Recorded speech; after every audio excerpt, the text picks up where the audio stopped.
Good afternoon, everyone. Thank you for being with us this afternoon. I'm delighted to moderate this panel session with some really high-level panelists. We really wanted this session to be as concrete and as specific as possible. We're going to be talking about what's going on locally around museums, what museums are doing in very concrete and specific terms, in order to give us a vision, a dynamic vision of the kind of things that can be done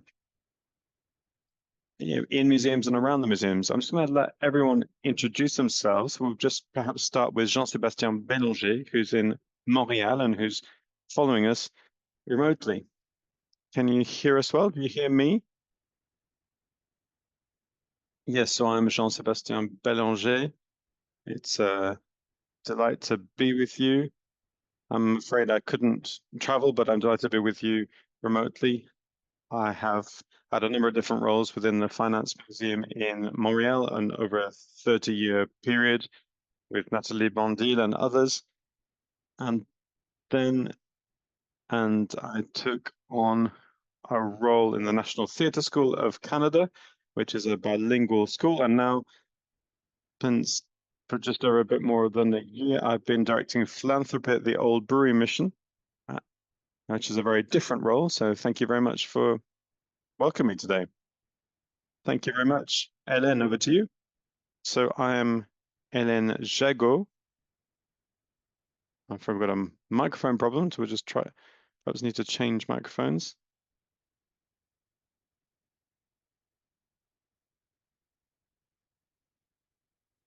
So I'm Hélène Jagot, Director of Museums at the Château de Tours. I came to Tours in 2020, which was a wonderful time to arrive, of course, as you might remember. And it was a time that was great for culture. And before that, I was director of the Municipal Museum of La Roche-sur-Yon for 13 years, which was a museum focused on contemporary photography. I'm Corinne Meyniel. I'm Director of Culture at the Urban Community of Saint-Quentin-en-Yvelines, where there is the Museum of the Urban Areas and Design. And then I'm Barthélémy Etchegoyen-Glama. I'm Director of the Bonnat-Helleu Museum in Bayonne. I've been leading it since February. It's well known for the quality of its collections, but perhaps many of you have forgotten about this museum because it's been closed for the last 15 years. But the museum will be opening again on the 27th of November. Well, we're looking forward to that. So the focus of our conversation is that when we talk about crises, is focusing in on the local area and working with associations. This morning we talked about elected officials. Can that be a way of responding to the challenges that we're going through with the sense of different perspectives and also the ways that we can develop loyalty programs, education, etc. So the idea is to say it seems like around the table here we have museums, no museums that are in Paris themselves, but these are museums all that are outside Paris and are anchored locally in their community. And when we're talking about rooted museums, we're not, of course, opposing this to floating museums as if museums could exist outside of a community. That's not possible. But of course, the rooting of a museum has a lot of influence on the museum. And so we're going to talk about how can we put in place effective actions. What would be the focus of these actions? Are we trying to increase visitor numbers? Would there also be a way of trying to implement public policies in order to develop a relationship with local elected officials? What is the local mission of museums? Is it really very different from its other kinds of missions? Is there a hierarchical order of priority in terms of these different missions? And how do we have a meaning in all of this? And so it's Hélène that's going to open this up for us. And I wanted to ask her, first of all, the first question, ask her really to define the local field of action for this museum, because this can vary from one museum to another. Well, Chateau de Tours and our Chateau de Tours department covers 4 different museums. These are 4 institutions that all have very different collections. They have very varied sectors of activity. The Fine Arts Museums is first and foremost a museum of ancient art with prestigious pieces in a historical monument. And then there's the museum focused on apprenticeships, which is really a society museum. And then there's the Natural History Museum, which is one of the only two museums in France to have a living collection, because we have a living vivarium.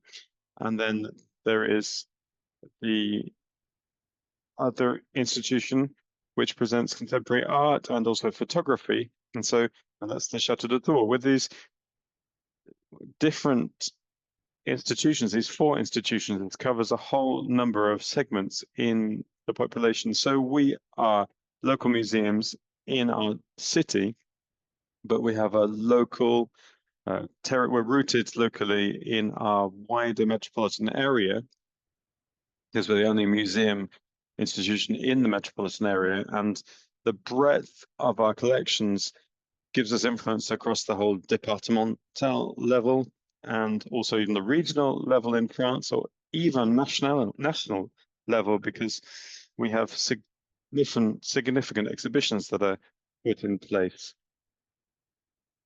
And these draw people in from across France. And so we've got a kind of a scope that's very variable, even though we are primarily rooted in people who are closest to the museum, so around Tours and the metropolitan area. Jean-Sébastien, how about you in terms of your approach? What is your territory in Montreal? Yes, can you see here my presentation? So Montreal, I'll just start by just giving you a bit of context for those who don't know Montreal. So this is a city of 4.4 million people. It's the second biggest city in Canada. It's got our museum has a collection and also has a classical music concert hall and also a cinema. These are part of the museum, but they are managed by partner organizations. And we have about 33% of our visitors are tourists. These figures come from 2 or 3 years ago. So when the collection has over 43,000 pieces, decorative arts, ancient art. It could also be a big art collection from the indigenous peoples. And we've got about 300 permanent staff with a number of volunteers, a budget of around $60 million. 45% of this is public subsidies and 55% are our own income and revenue. We have a number of different types of audiences, of visitors that come. I could say that the Fine Arts Museum has been integrated into its local area for a long time. And we have a number of friends of the museum who support the museum functionally and have been doing that for some time. These are often the immediate neighbors of the museum, but we also have a big program to try and diversify the visitors, because we have lots of immigrants that are coming through. That's why our museum is bilingual. So Montreal is a French-speaking city, but it's also an English-speaking city. And the two communities have very different ways of operating and living in the city, even there is exchange between them. And so we need to manage this diverse bilingual approach. We're also working a lot on reconciliation with Indigenous peoples. You know that in Canada and Quebec, there was a lot of issues around these questions. That's something that's really very important of what we're doing. At the moment, we have an exhibition that is focused primarily on these questions. The collections that are being presented are very much in that context. Thank you very much. Corinne, how about Saint-Quentin-en-Yvelines? What are you doing locally? Well, it's massive, really. It's everything to do with design, architecture, urban planning, etc., etc., etc.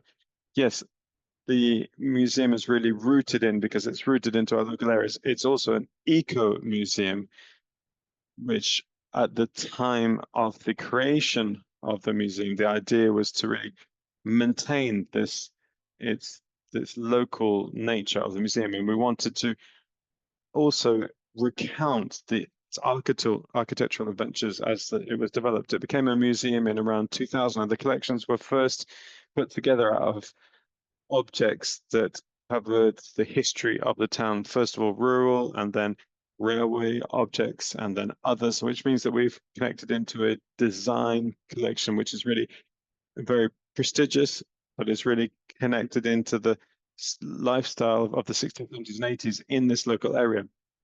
This work based on the heritage of a eco-museum means that we've had a label which validates and approves our approach of working with local areas. And we've also been able to manage public art, because that was a key part of the development of this new town when it was built. And so now we've got some key pieces from the 60s, 70s, and 80s, which are really presented in the museum. And so it's very organic and very locally based.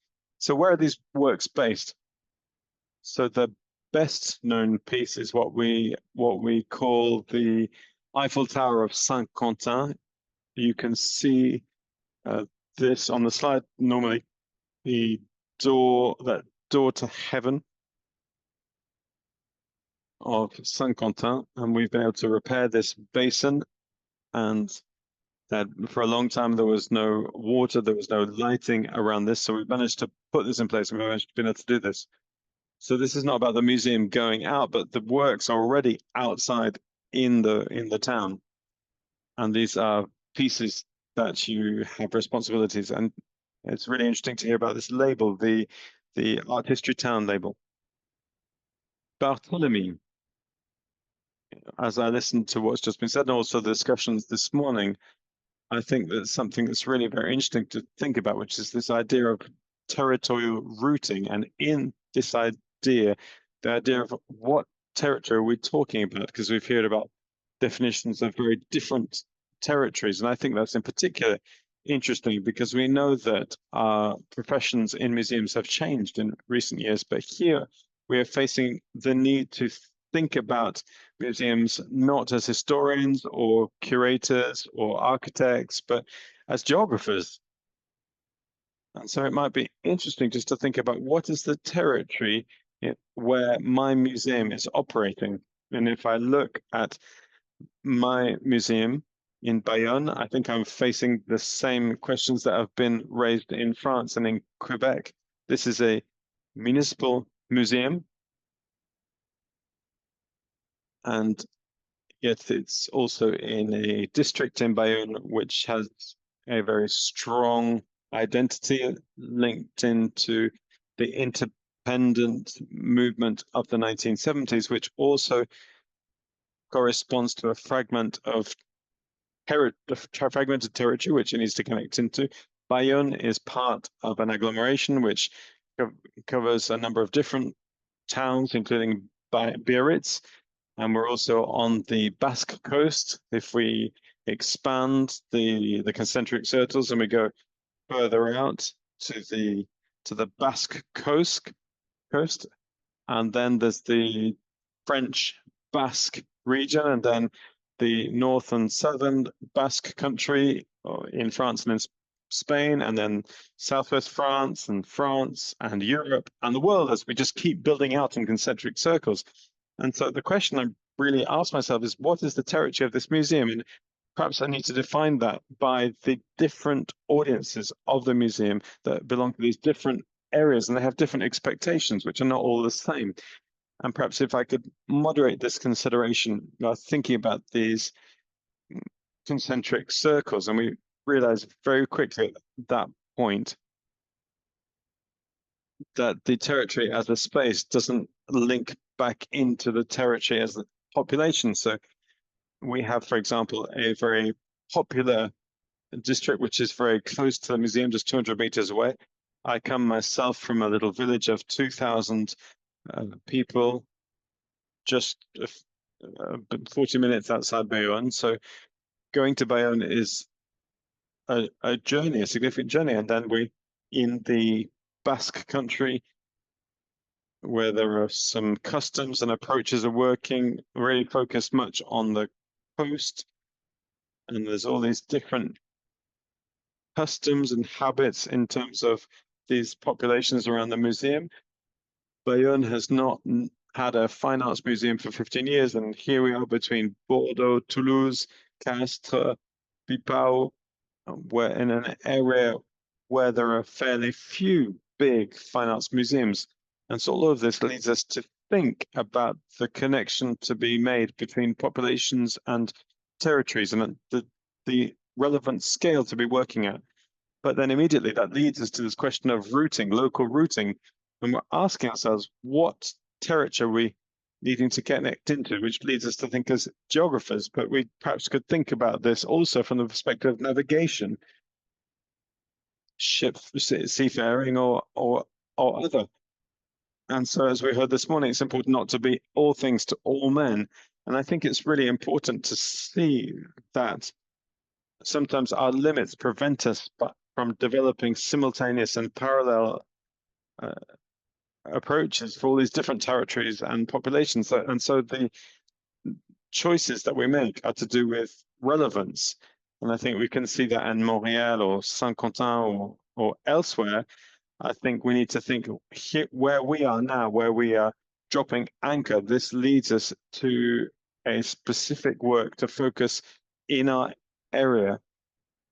And that's what's leading to the opening of our museum. What are the public strategies that we need to put in place? Because the city of Bayonne has invested a lot in the opening of this museum. And there's a lot of expectations around it, but not everyone feels the same way about it. This is true in Bayonne, also with the inland Basque country in France. And I could also talk about the Landes area or these rural areas in the southwest. There's high expectations from our neighbors in the south because political and cultural ties are strong between the north and south of the Basque country. And I could just continue indefinitely to hear the questions that we're asking at the moment. Thank you for helping us to understand the complexity of your role, which is the case for all of you, and that's true in particular in Bayonne because of your territory where you're based. But I think it's important to ask this second question, which is to do with choice and to do with segmentation. Who are we focusing on? Who are we targeting? And I think what I want to hear from you is how you're making choices in terms of priorities about who you work with, in terms of partners, and who are you focusing on? Like you've all just said, we don't make the same proposals to people working in the education department and young school visitors or seniors. How do you make your choices? And I'd like you all to develop a very specific example of what you've done in recent months, particularly for those who've just started their roles. So perhaps Jean-Sébastien, could you start by talking about segmentation? I think this is an area that you know very well. Yes, and please also mention the obstacles with which you are confronted as professionals. I think it is important to have transparency on the obstacles that we can encounter. Yes, thank you so much. And I'm sure that we've experienced similar obstacles about how to enforce and how to apply marketing in order to get customers in. This is not very well perceived. I have proved that this can work with segmentation, and we're able to work more in marketing and sales. And we're able to sell museums to customers. So it's about the frequency of their visit, their income, the language that they speak. So using this data, we were able to develop programs to try to boost loyalty, to create a repeat program so that people come back. We've developed a program, a subscription program that already existed, but it was quite old, with ways of getting people to become members, helping them to discover the fine arts. There was an entire sequence of different activities that went into greater depth if members wanted this. And these activities were free.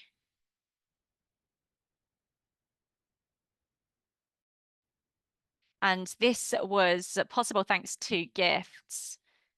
This just covers some of the operational costs. So if we want to develop specific programs, we need to be able to fund them ourselves. And it's mainly through gifts that we're able to achieve this. We're trying to boost visibility through cultural activities. This is really the most viable option that we have. We've also developed a very large program,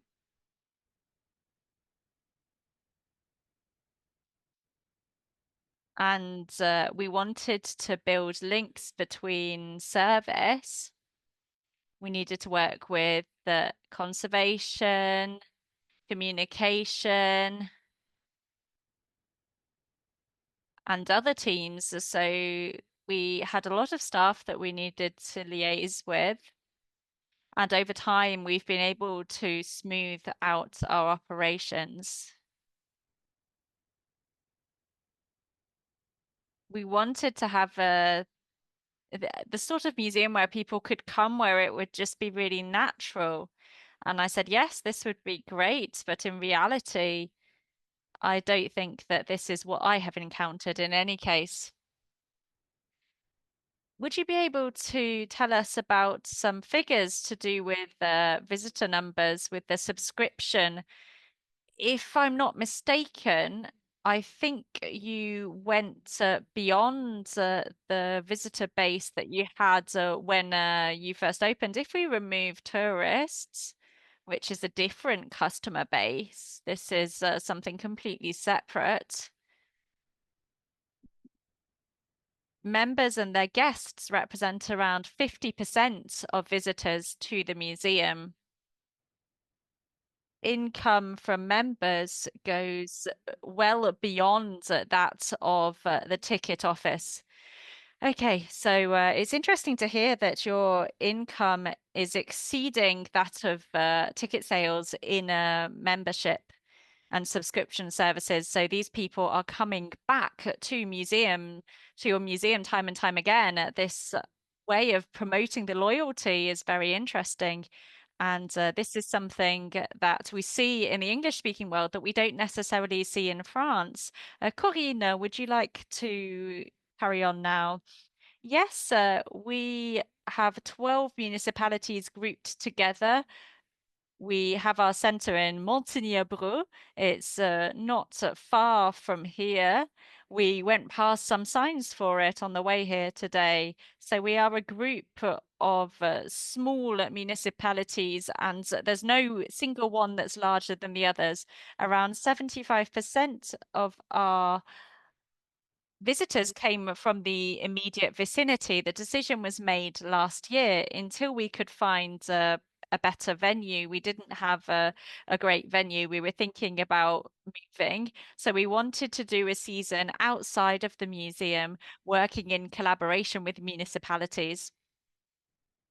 So it does depend on the municipalities. Talking instead of just talking to my elected officials, I have to talk to all elected officials now. And people are not always happy to see Musée de France, the French national museums, come together with our discourse, etc. It's difficult to win them over, but actually, every day we are adapting to different venues. We are going from 600 to 2,000 square meters exhibition space. So some places where we've got scenography and other places where we don't. So we're really working on some very interesting museography where we're creating a new museum that's having to be reconstituted each time. Yes, that's right. So every single time, yes, we're going to the Médiopole. We've got the media center of 450 square meter exhibition space. And the old museum does not exist. The offices have not moved. People can still work under correct conditions. The resource center is open to the public, and that is still open to researchers, students, journalists, etc. So what's interesting here, in terms of the number of visitors, etc., the place is actually split across different municipalities at the moment in order to address different regions. Yes, we don't have a ticket office. It's free entry. We have counters, and in some places we can count people and we know how many people are attending. But sometimes people are just going in and out of a cinema and going via our exhibition, and we can't count this.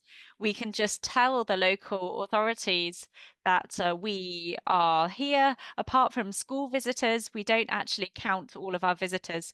In terms of integration, this is a very interesting example because the barrier between the museum and outside the museum has really been blurred.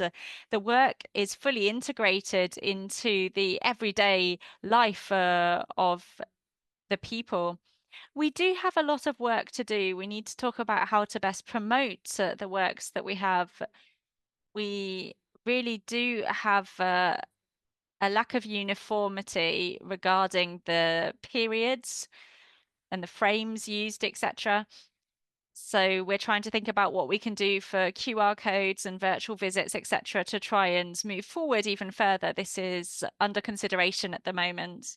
In any case, the works are outside of the museum, so you are considering it very differently.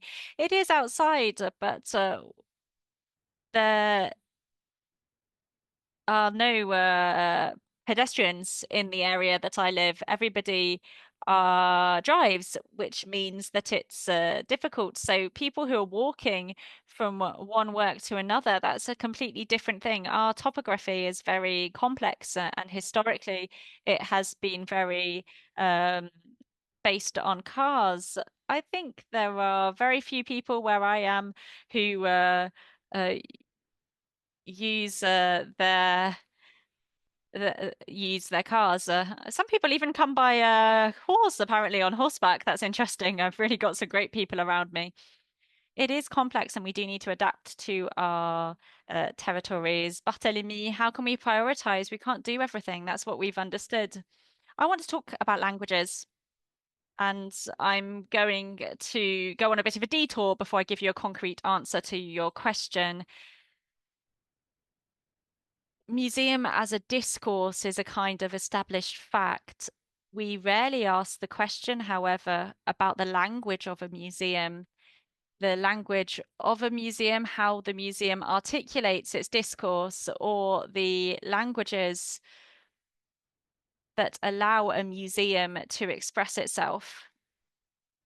So I'm going to feed back into my concentric circles and what I was saying before to say that elected officials in Bayonne are talking about the museum, and they're right to do so, look first at the fact that Bayonne is a very tourist city. It's very attractive with a lot of Americans, a lot of Europeans from the West, but also British visitors and Japanese visitors.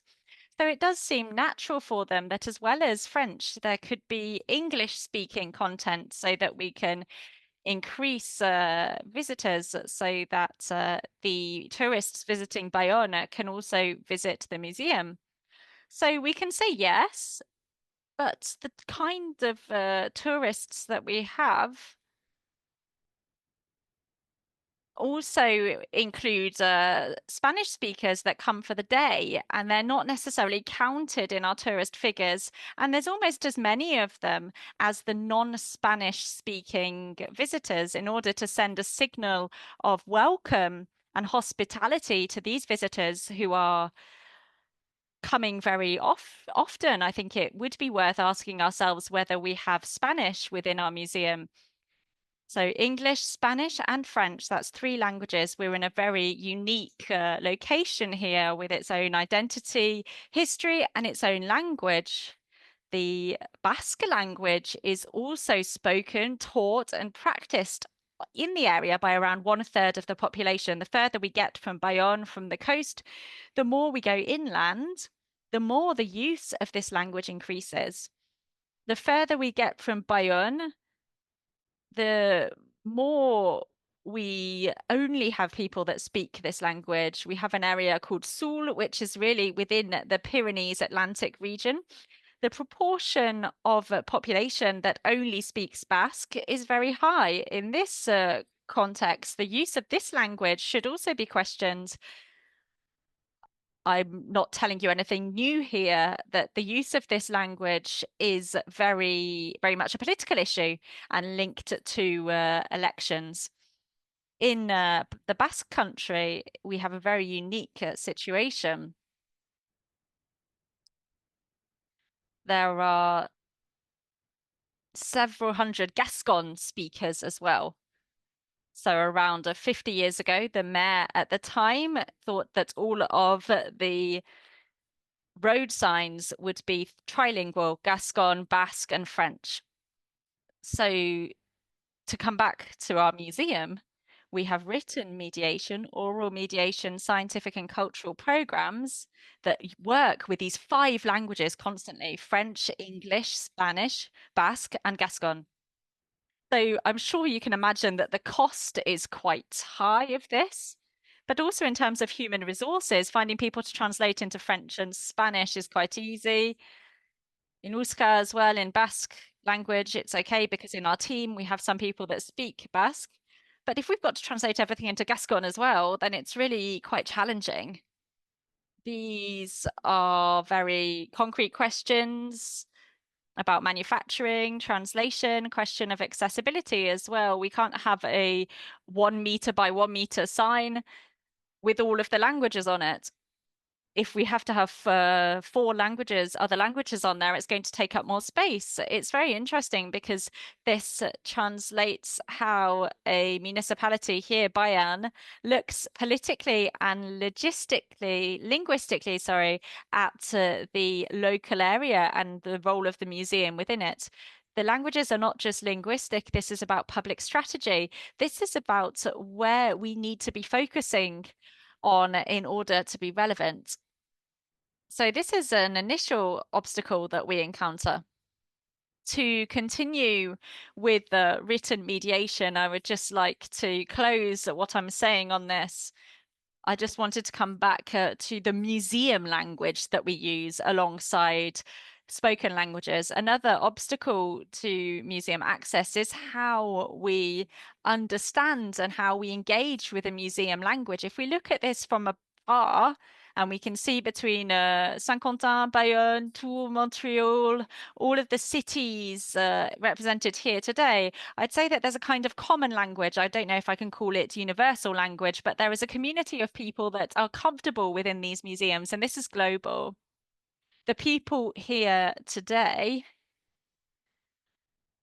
and the people going to the Fine Arts Museum of Tours, Bayonne, Madrid, or Japan, it's going to be a shared language, but really close to us, sometimes in our immediate vicinity, in our neighborhood, there are people that don't understand this language, that have not had access to this, and it seems like a foreign language, and it's very difficult to understand.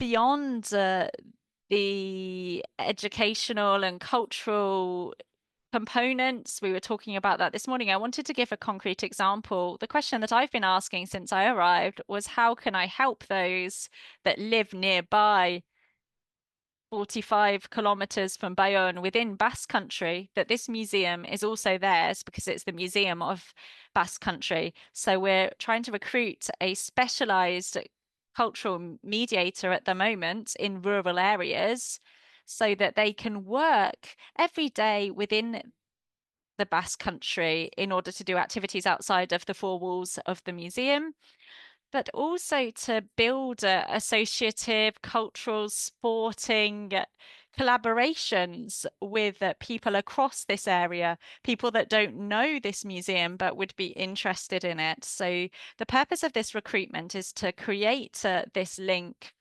being present every day to ensure that the museum language that we use universally can be understood across this language. I'm not just talking about the Basque language here. I'm talking about the sporting practices, the cultural practices of the area, that this can feed into the museum program to create some common ground. And I think that that's really at the heart of true universality. Thank you so much, Barthélémy. So the mediator has not been recruited yet, is that correct? We're going to be able to have the final result on Monday, a rural cultural mediator. That's very interesting. It requires recruitment and also an organizational chart within a museum and good management of teams. We'll perhaps move on to this issue later to see which teams can go out and meet different people. So, Hélène, let's move on now to public action and the coordination with this. So we do have less of a problem with languages, but we do have a problem with space. We are very constrained, and it's difficult to put a lot of languages on our panels. So this is a problem that we can have in a number of different museums. I arrived in 2020 during COVID, and post-COVID, our usual audience, which was older, that liked attending fine arts museum, companion museums, exhibitions in the chateau. One of our museums always had a family audience, and that's been retained, but there were 3 institutions that were suffering from the erosion of their traditional audience, and we needed to renew our audience base. We had a number of actions at a public action level. So the first was to make museums free until the age of 26, because we realized that we were not reaching students or young professionals. This was a population we did not see at all in our institutions. So by making it free, it meant that we were able to remove this financial barrier. The second action, the second area was to develop artistic and cultural education across the city's cultural institutions with crossover visits as well. We were able to implement partnerships with our colleagues from the other institutions, with the library, choreographical center, the theatre, the city and its history. So there, we were working with partners across the city and with an association called Arts and School, which allowed us to create artistic visits with artists in residence that were able to support visits across the different cultural institutions. This allowed us to renew our school offering, which was a little bit sluggish. So these visits, these cross-cultural visits were very interesting. We want to go further now because families are really in demand. So the families are demanding a lot of us. They're a key demographic in our city. There are a lot of young parents moving into the area, and they struggle to find cultural institutions that are hospitable for families. So people want to be able to come with prams and pushchairs, places where they can sit down with children, places for breastfeeding. This is perhaps very pragmatic, but it is actually essential in order to welcome in dignity these families so that they don't feel like they're having to move in, come in by the small door and help themselves out by the side door as well.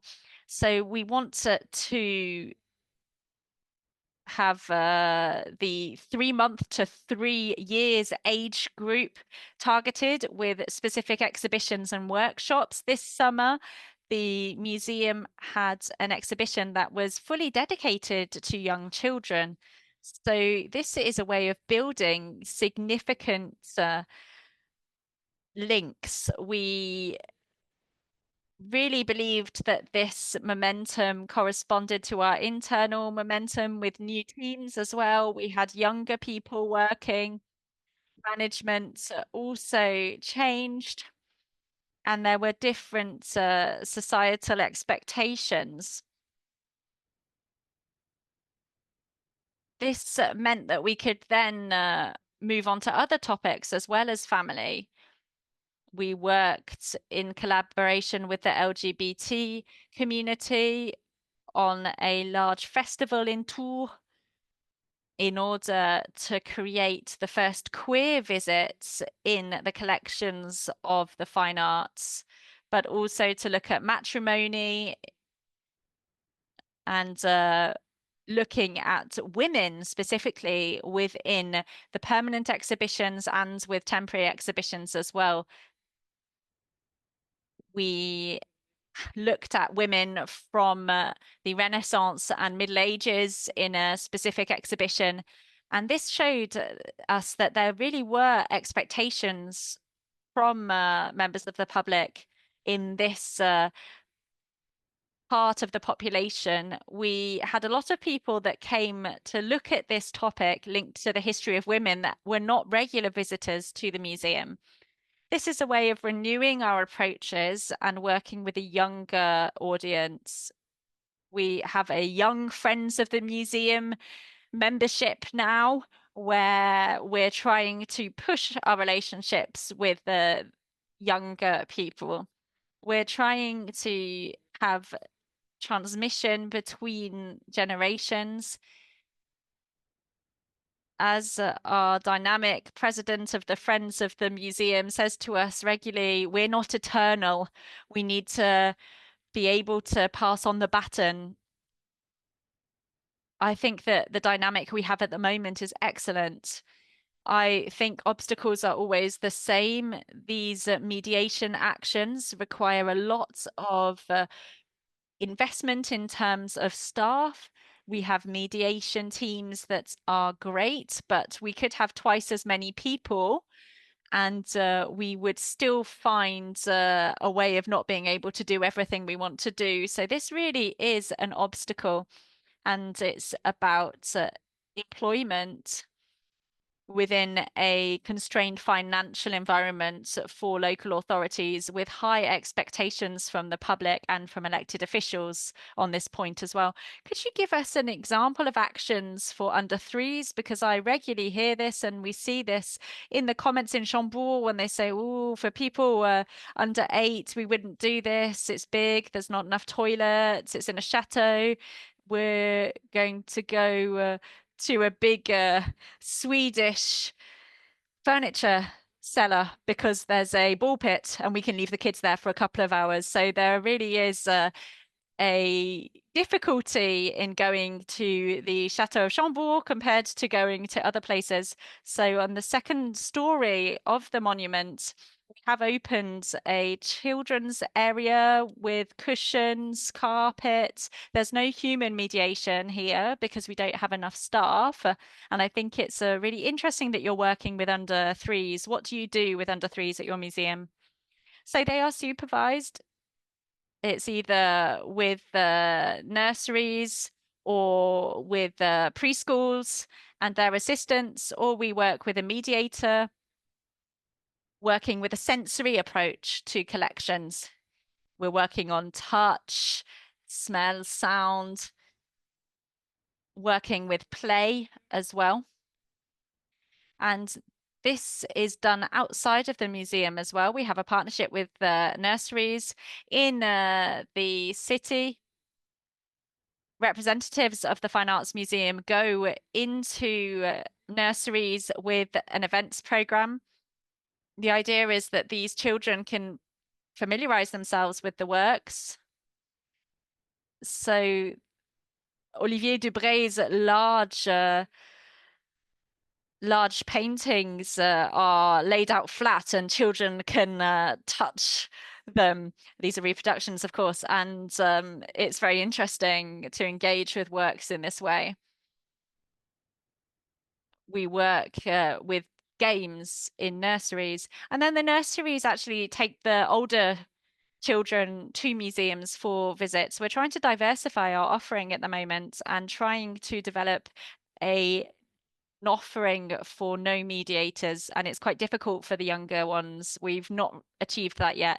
From around 3 or 4 years old, it's easier, but without having a mediator, it's a bit harder for the younger ones at the moment. Thank you so much. These are really exciting examples. Let me give you one in tribute of my colleague. Chambord is a public industrial and commercial institution.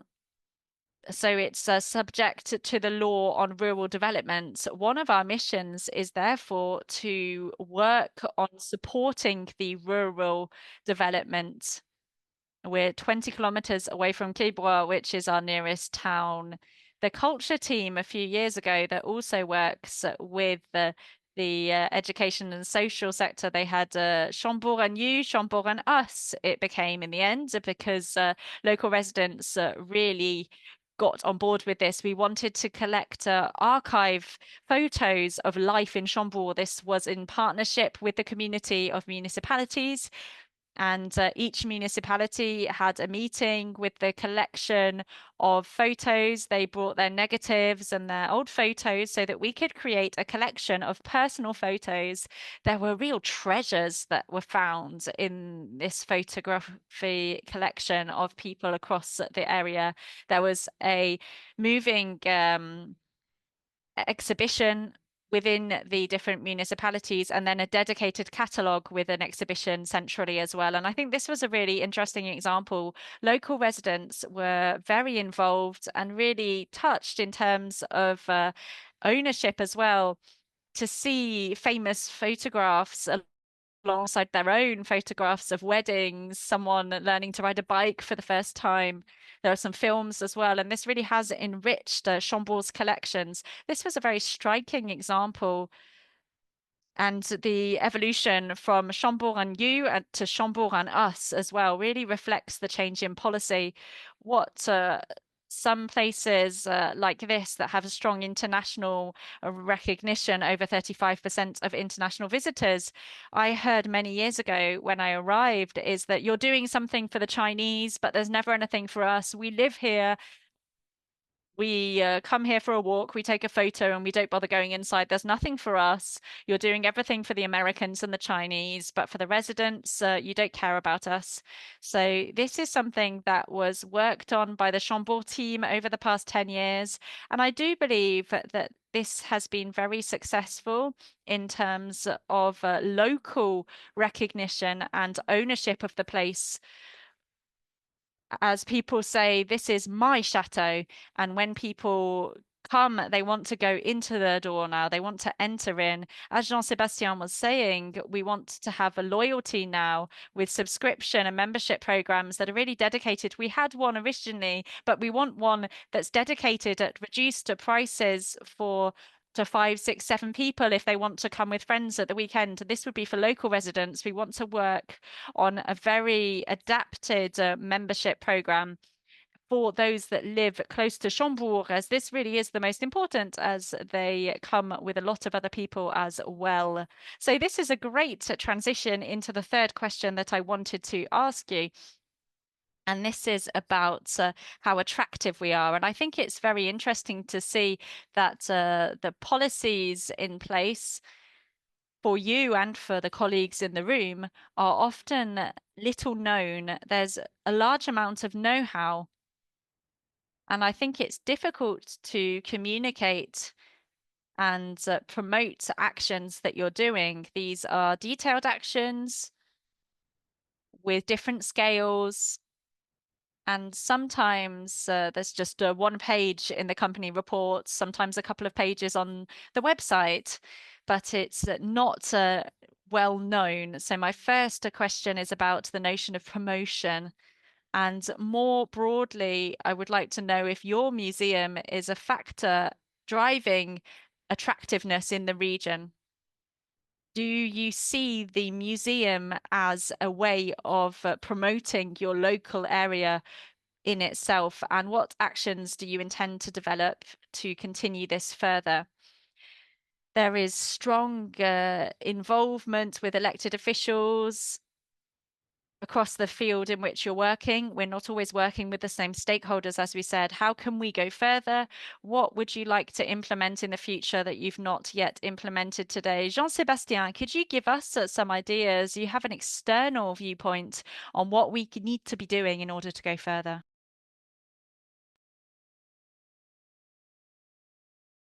That's a big question. If we look at the Fine Arts Museum in terms of attractiveness, it's the biggest museum in Montreal in terms of the size of our collection. The French-speaking community here, well, museums are really something that's been for the English-speaking community. The French-speaking community didn't really go to museums. The situation was in a very rough way. The French-speaking world were really workers who were really locked into a religious framework. So educated people who knew museums, there weren't many in the French-speaking world. So when I came to the Fine Arts Museum in 1990, it was seen as an English-speaking elitist institution, which had been an English-speaking museum until the 70s or so. And it was only people from the west of the city that came here because the city is split west-east, and the west is English-speaking, the east is French-speaking. So the goal was to try and break down this division and to try and get rid of the elitist image of the museum, make the image of the museum much more democratic. We had telephones back then, and people used to call us and ask if they could wear jeans in the museum. This was French-speaking people used to come and ask if they could wear jeans. That was really funny, and basically people were asking us things that were just unimaginable today about what the dress code was. So I remember that very well. I'm glad that has come to an end. We had to kind of really brush off and brush up the image of museums. And now we've been working with museums so that they can be the vehicle for promoting Montreal as a destination. That's one of the things that we work on. It's true as well that the museum has become a vehicle for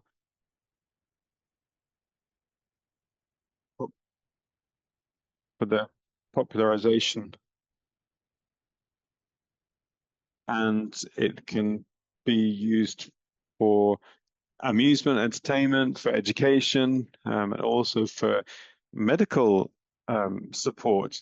We've really focused in on this. So to give you some examples, we've created lounges where people can sit down with the catalogues of our collections. We've created places where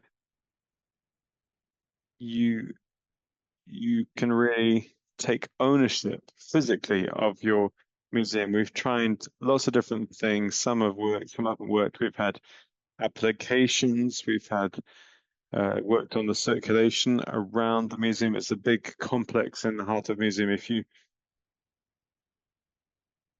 were next to one of the biggest we're next to one of the biggest roads in Montreal, and so we've created applications to help people to get around because it's a really very complex building and help them to get around.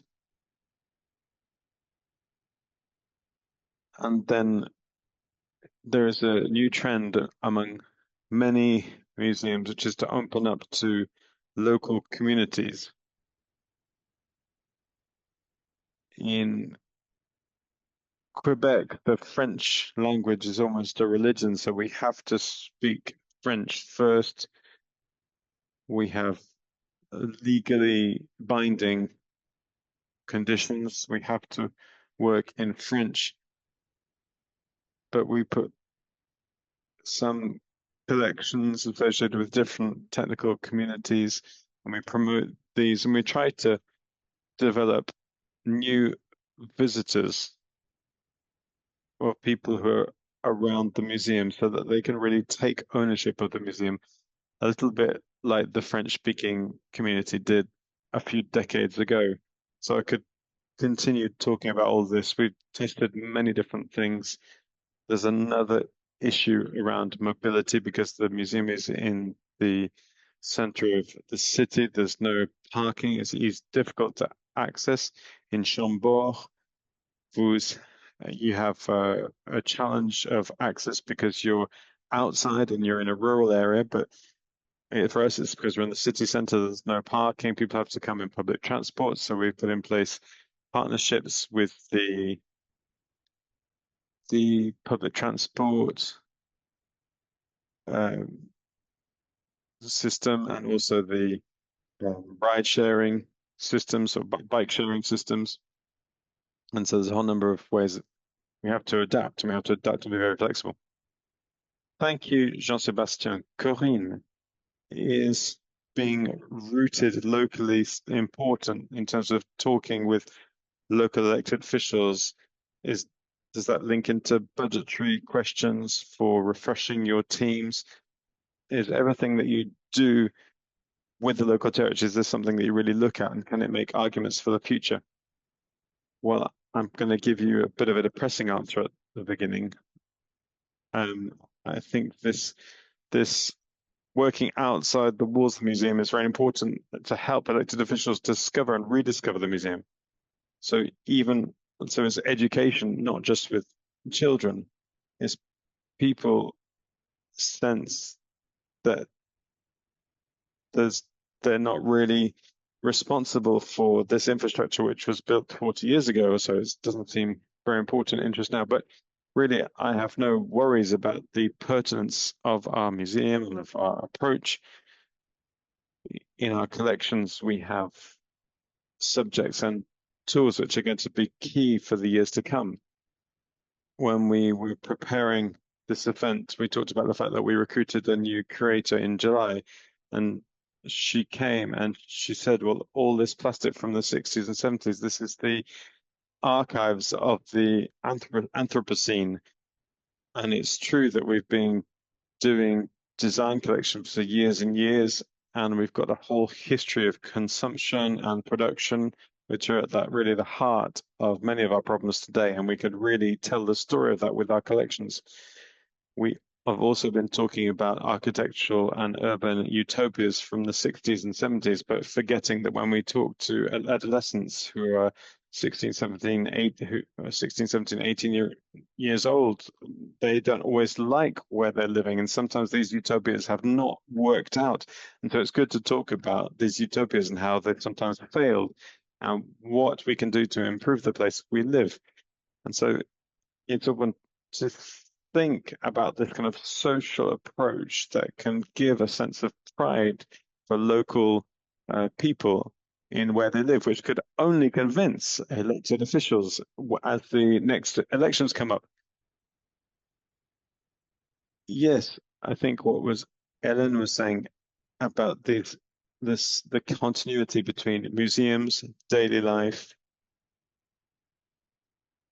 observations that are made, the looking for meaning, because museums say things about us, and that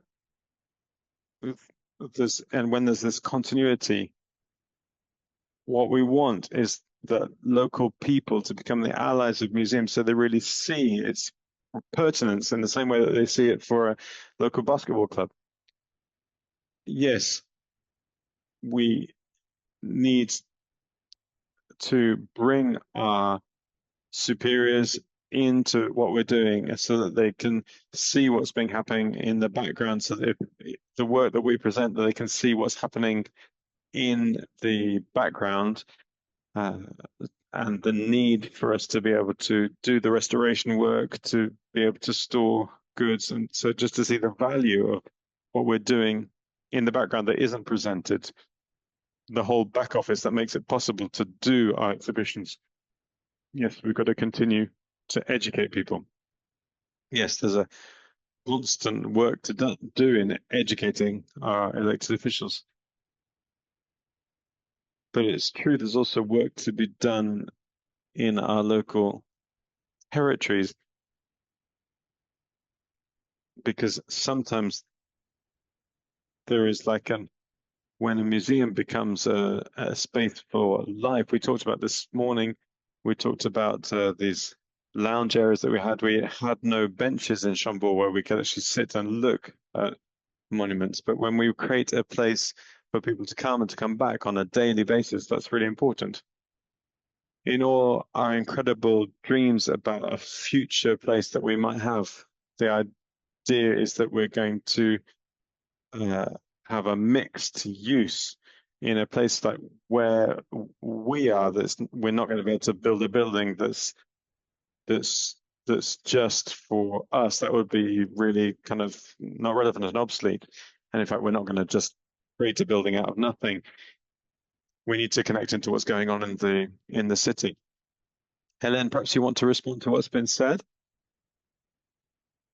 Yes, I think the question of new buildings is a question that's not really being raised these days around our infrastructure. We're really focused more on renovation because we've got a lot of heritage in our city with museums that have been in places that were not initially designed for this, like 80% of museums in France, that is the case. And so there is this idea of the routing of a museum as a sign in the city. And this is particularly the case for us at the Museum of Fine Arts, where the Archbishop's Palace has got a wonderful cedar, one of the most beautiful trees in Europe. It was planted in 1804, and it's a sign of the city, and everyone in Tours know this cedar. Others know the Fritz, the elephant, the mascot that's just next to it, but most people don't necessarily see the Fine Arts Museum just behind. So we need to try and create a connection between all of these different signs so that the museum becomes something that's just obvious for the people who are living right near to the museum. And sometimes that's the hardest thing to do, is to communicate to the people who are nearby than to a population of specialized tourists who are traveling with this goal who are up to date with the latest changes in museums and the latest things. Since we are not far from Chambord, the real challenge in the city of Tours and these museums is the number of chateaux that there are in this area. And so it really is an area, a region with lots of chateaux and therefore lots of different museums. And so existing as a network of municipal museums in a territory that is first and foremost that territory of the big chateau around the Loire region, that is not easy. You have to really develop identity and communication, which for the moment we haven't really found the key to. I think this is a major advantage because we often hear about these chateaux and we hear that these are places that there's not often a cultural life. People talk about the fact there's not a cultural life in these castles, these chateaux, but that's not always true, but people don't see them as cultural places. Yes, what's really interesting is that we can see that in regions like in the Loire Valley, there's a real polarization between tourists who come, which are those who like visiting all the chateaux in the Loire Valley, and then there's much more local visitors. These are visitors who really help the museum to live on a daily basis, and it's them that support our cultural action. It's these groups from a whole number of different backgrounds, but who are fairly close geographically to the museum and to the different museums. They are drawn in by the different exhibitions, by the conferences that are offered, the shows, these festive moments like the night of the museum and the Heritage Day. So these are places that are really very polarized. It's important to have recurrent events, isn't it? That's important for local people. Yes, indeed. And once again, the challenge is often to do with finance around budgets, but also around staff, because often these actions are run by fairly small teams, and it's possible that they will just run out of energy if we develop all of our activities in all directions at the same time. And also it's important not to overwhelm our audiences because there are a limited number of people who might be interested in some sectors. So if you want to have people at your events, you need not to run too many events. At least you need to make sure that there are events that will interest different segments of audiences in a very specific way. Have we seen the Adopt poster? I thought that would be interesting to have an example because we talked about public funding, but here it was a way of encouraging people to adopt a work. So here's the image. In 2023, we had the opportunity to buy an Italian primitive piece. This is Archangel Gabriel of Antonio Varini. So this acquisition was not necessarily very straightforward because it was quite expensive and the museum didn't have enough of an acquisition budget in its own resources. And also politically, we were in a period where the city was really trying to battle with its debt. And so for our elected officials to talk about acquiring an Italian primitive piece, this might seem rather incongruous when there were cuts happening elsewhere. So it wasn't very straightforward, but actually we had an amazing opportunity with this because we actually received a legacy, a lady who left us with her life insurance policy, and that was a bit of money really fallen from heaven. And so we thought it'd be great to acquire an angel. It was great in terms of communication, and so this made it possible to launch the principle and bring people together around this project with a public subscription program for the acquisition. This is the first time we've done that, for the acquisition of a piece, and we called this subscription program Adopt Your Angel, Adopt Ton Ange. And we also had sponsorship from local businesses and from some rich people, but also from teenagers who were just chipping in their €5 in order to take part in buying this piece because they liked the communication campaign, because they thought it was funny, because there was really something that was very much up to date in this approach and in this acquisition. So we did a big evening to thank all of our sponsors, and we still have a poster at the museum which thanks everyone who contributed. And what was really interesting, that this is the first time in a number of political years, a deputy mayor said it's the first time that I've been to an evening where nobody is unhappy with me. So everyone was really congratulating her because they thought this idea was amazing. And so she felt, wow, this is amazing. For once, we actually hit the bullseye. So there's something that was really positive in the connection with a whole number of different generations. It was something that was led by the Friends of the Museum, which is an older group of people who've been supporting the museum perhaps for decades, and then younger people as well. So there was this intergenerational aspect around a piece that might seem a little bit unlikely because an archangel of the Annunciation was perhaps surprising. It's really very beautiful, but it was a real success, a real public success when we might not have imagined so.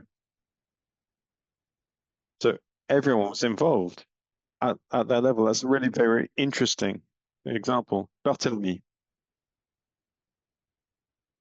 Should we open the museum first?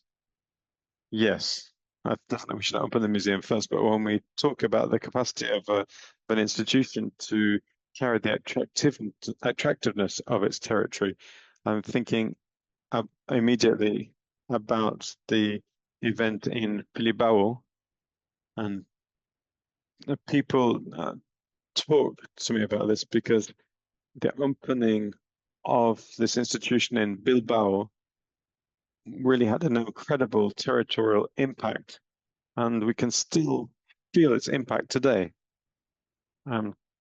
Turning to Mr. Toubilem, who's faced with the same municipal players who said the same things to him, a member of the Bayonne team thought that visitor numbers in Bilbao will be 3 million, and perhaps for us in Bayonne, we might expect that we're 1.5 million. And I can't have explained that we're not exactly in the same kind of situation, but helped him to understand that this institution in Bilbao was particularly, and it is working well, was also because Bilbao as a municipality has done a lot in terms of reconstructing this whole sector and developing its whole economic structure in order to support museums, which wouldn't be possible in the current situation where we are. And so it's just hearing about what we've just heard about and thinking about the Chinese audiences and the local audiences, we see that the primary vocation of museums is not really primarily for these Chinese visitors or the international visitors, but for the local people and all the work that we can do for them. And so there is something that's really interesting, I think, here, which is not to do with the Bilbao effect, but is actually the effect that we heard about this morning, which is really very interesting, because if you don't know the Louvre Lens and the Louvre Lens effect, will have in mind that Louvre-Lens is a museum that is visited by Parisians who come up on the TGV every day and is completely disconnected from its local community. Actually, when you look at the figures, more than 80% of its visitors come from people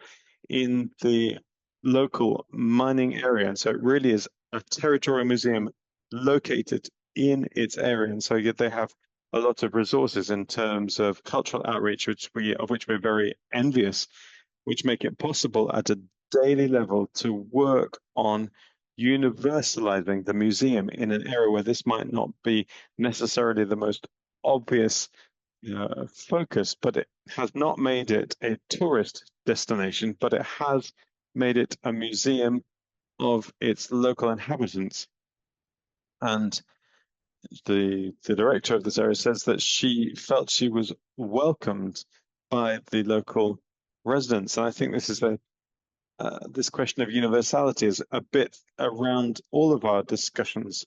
When there's a philosopher who talked about universality, and which is about the resources that we found to overcome the barriers that separate us.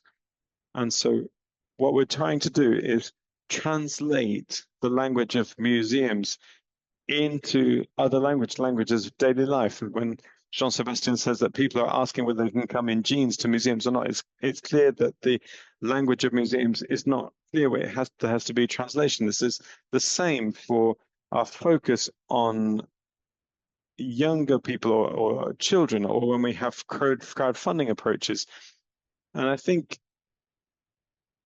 there's something really interesting for us here, because I think if we make museums a place of attractivity for local areas, it means understanding what these museums are and who they are to the local residents. And this brings me to the question, because I want to keep in mind the question you've asked, of course, is there's perhaps a change that we're going through at the moment. There are a number of institutions that support the idea of polyphony in museums. We need to hear a number of different voices in museums, but perhaps we haven't asked ourselves enough the question of the language that these voices need to be speaking in.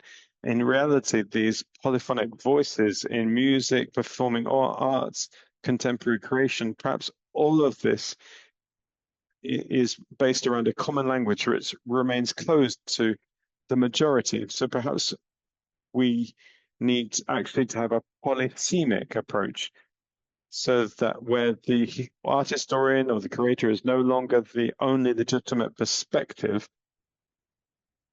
so that we can be understood by all, and so that the museum itself can work in these other languages. So what are we doing in Bayonne in this direction? Well, of course, Bayonne in the future will be a museum, but for the moment, Bayonne is rugby and parties.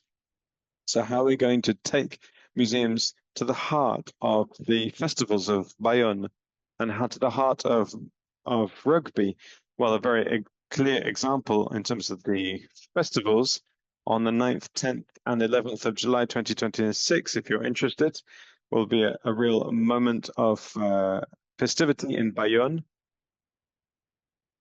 And there will be, of course, I forgot to mention Bayonne Ham, which is obviously a key part of the festivals, Bayonne Ham and rugby. And so we're going to be connecting in a number of different festivals. And this year we had different associations working with different works of art, which were able to take ownership of our collections and be ambassadors of our reopening and share their interpretation of this place and its local importance in a period in which people who come to the museum may not yet really be able to understand. So a very specific example is today in terms of rugby. There's this whole question of the rugby season. You renew your card, your subscription for the matches during the summer period, and there are very long queues to renew your subscription. And over the 2 months of summer, this is something that goes on throughout this time. And during the summer, we actually expect more to have tourists than local people. So the idea is to sell these season tickets, not in the stadium, but in the museum. And the idea is that while you're queuing to sell these, you'll be able to visit the museum and go around, and then you'll have a little buzzer which will ring when your season ticket is ready, and that way you'll be able to spend the day at the museum, and you'll be able to connect rugby and the pleasure that you experience when you visit the museum. So what we want to do is help people to understand that museums are a good place to be, and these are places that are available that we can visit and enjoy, and we can go there with friends in the same way that we might enjoy the Bayonne festivals or a rugby match. So that's what I can say in terms of our general thoughts about where we're trying to go around translation. Yes, thank you so much. And obviously getting the right membership and subscription. I think this really is an issue to know as well, which sports clubs we should have partnerships with. We're not going to conclude on this topic. The idea is to have dialogue with you.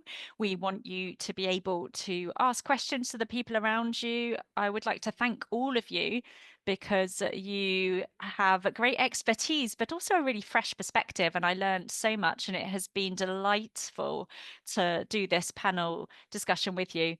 In conclusion, and perhaps to open the question time, we have talked a lot about being rooted in the local area, and this is not a utopic subject.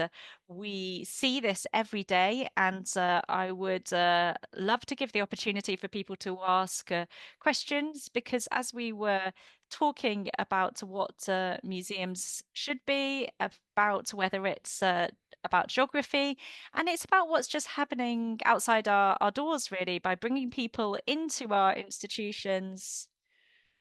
And this is also our mission in Chambord. But let's not forget the 10% of people that come outside from outside of the European Union. But we do want to focus on our local residents. Do you have any questions for the panelists?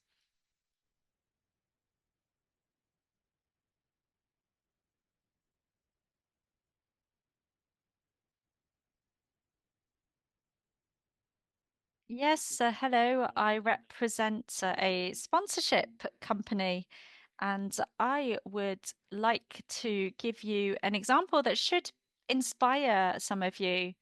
This is the Genador Foundation, which started from nothing and now has international renown.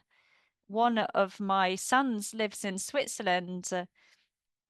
So I've visited this institution a lot. This is an international institution today, but it was first and foremost a local institution. Thank you. Thank you for this intervention. There's a question over here as well.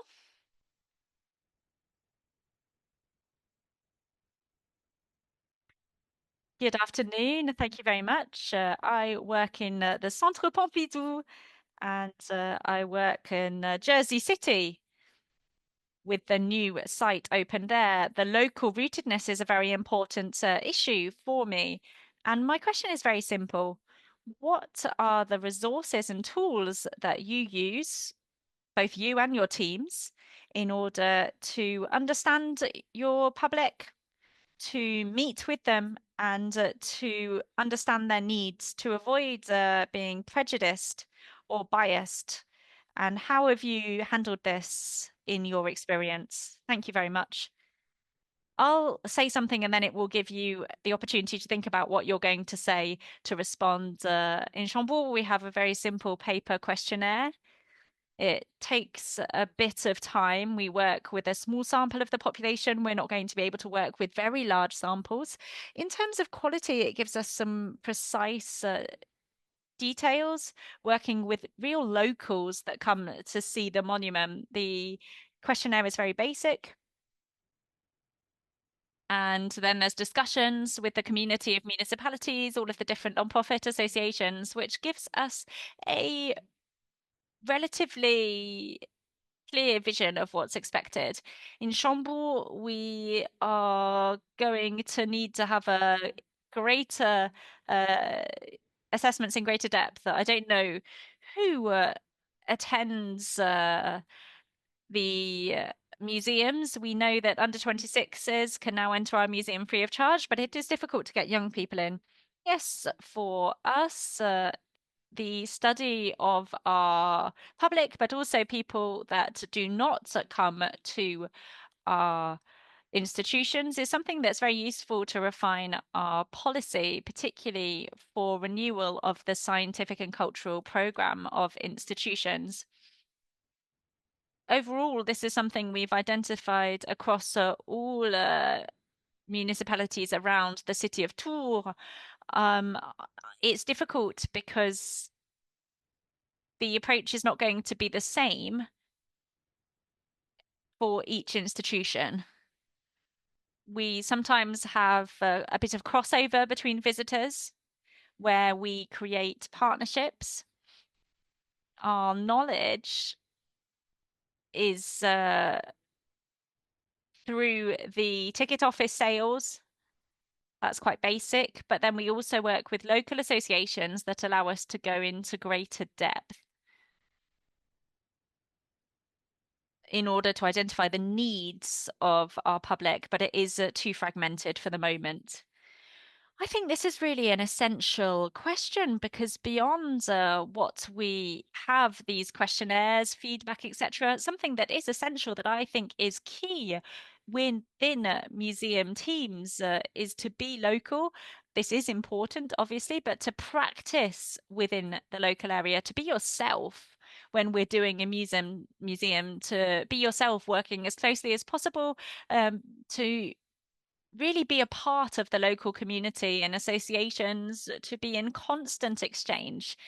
It is also through this very human, essential link that we can understand and orient ourselves.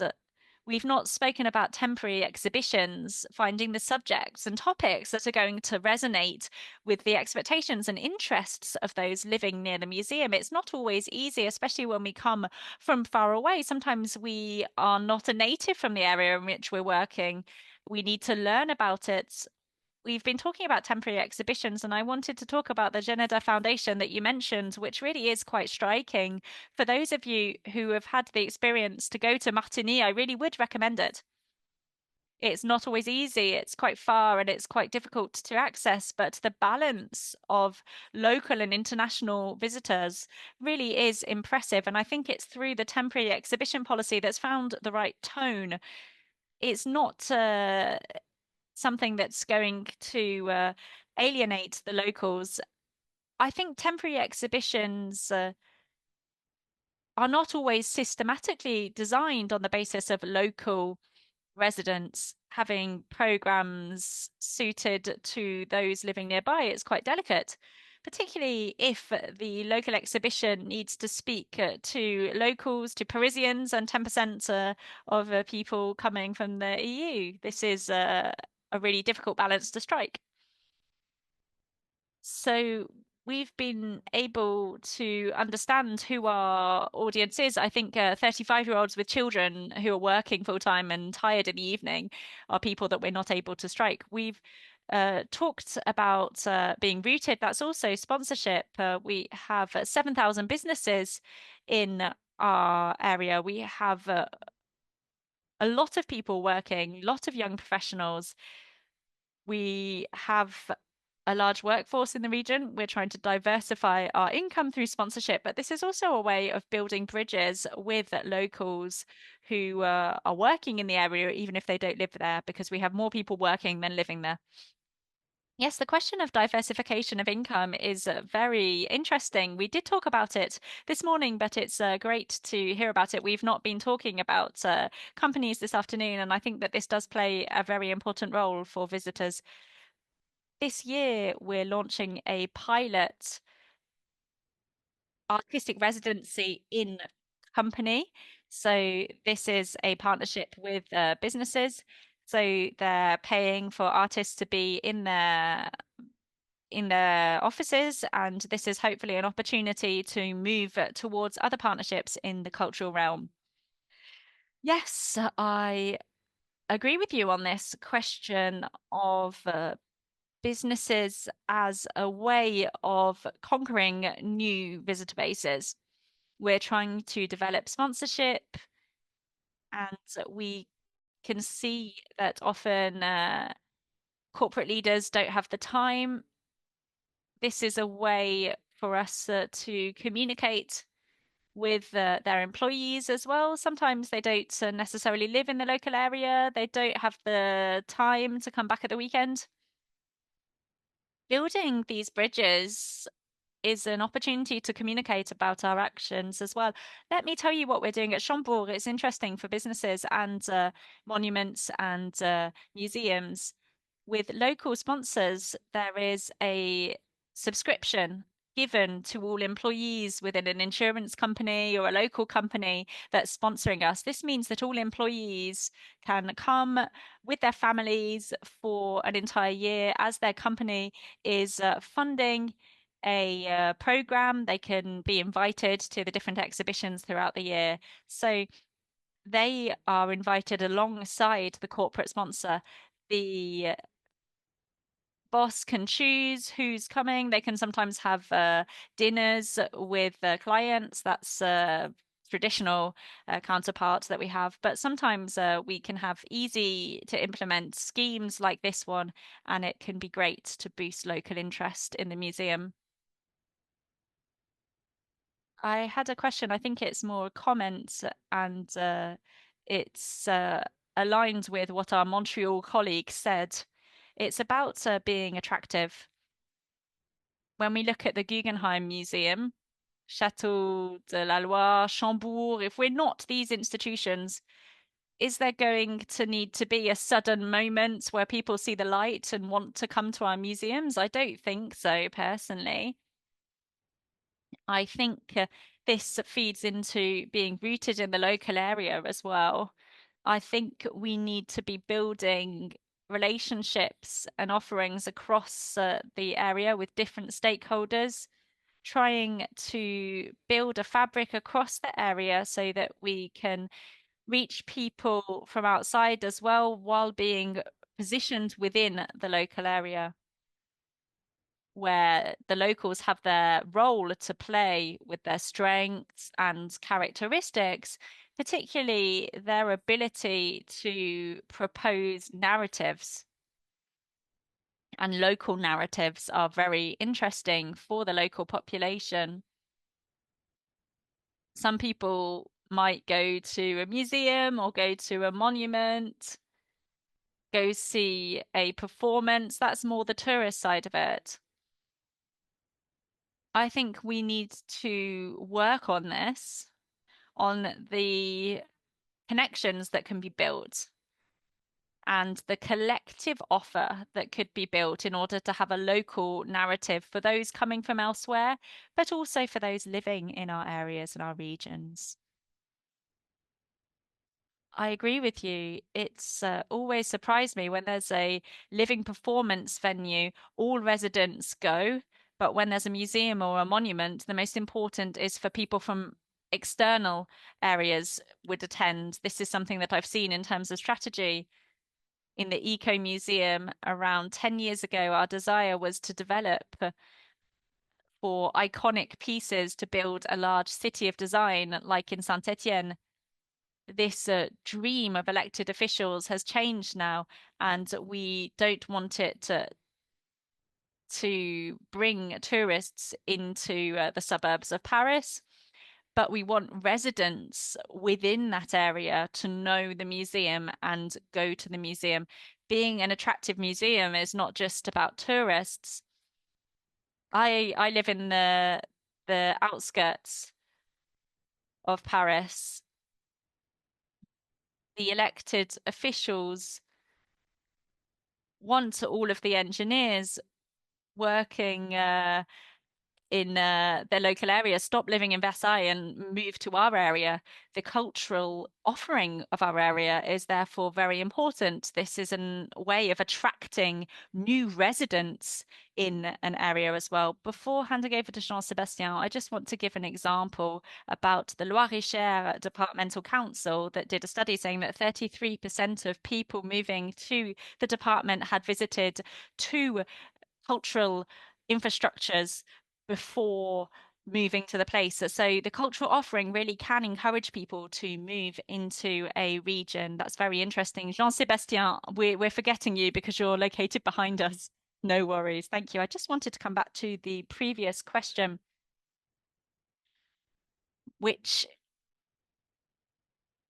is making sure that we're not just doing homemade questionnaires. Let me explain what this means. When I was in a Museum of Fine Arts, there were questionnaires, but these were more like commentaries where we could read some interesting comments, introduce some new things. Occasionally, we had professional scientific questionnaires that are very expensive, but these allowed us to test whether the right decisions had been made. I've often seen this in the cultural field. There are a lot of people that have questionnaires or surveys and they make decisions on the basis of that. If they're not professional, they make a decision thinking they're doing the right thing, but it's not necessarily the case because the people answering these questionnaires are overengaged. They're 100% behind the cultural project, and it's not going to help them to build their visitor base. So that's the first thing I would like to say. Regarding the second question, I would say that universal starts by local. If we look at the example of the Fine Arts Museum, for many years, we had a collection.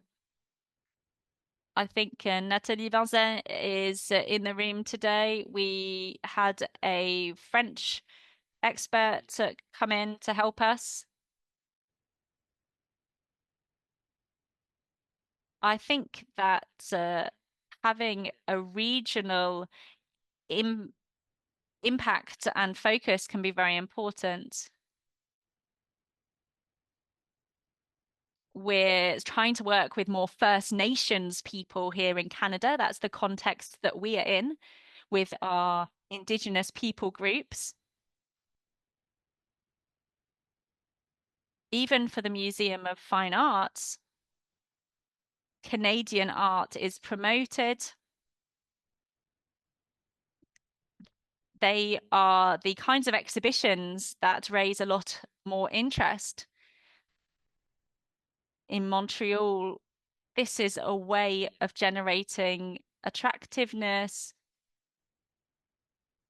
It's become a real emblematic area, more than it was before. It was a closed building now. Now it's open to the city. There's exhibitions, there's free views of the city, events. It's now more or less a cultural centre. Thank you very much.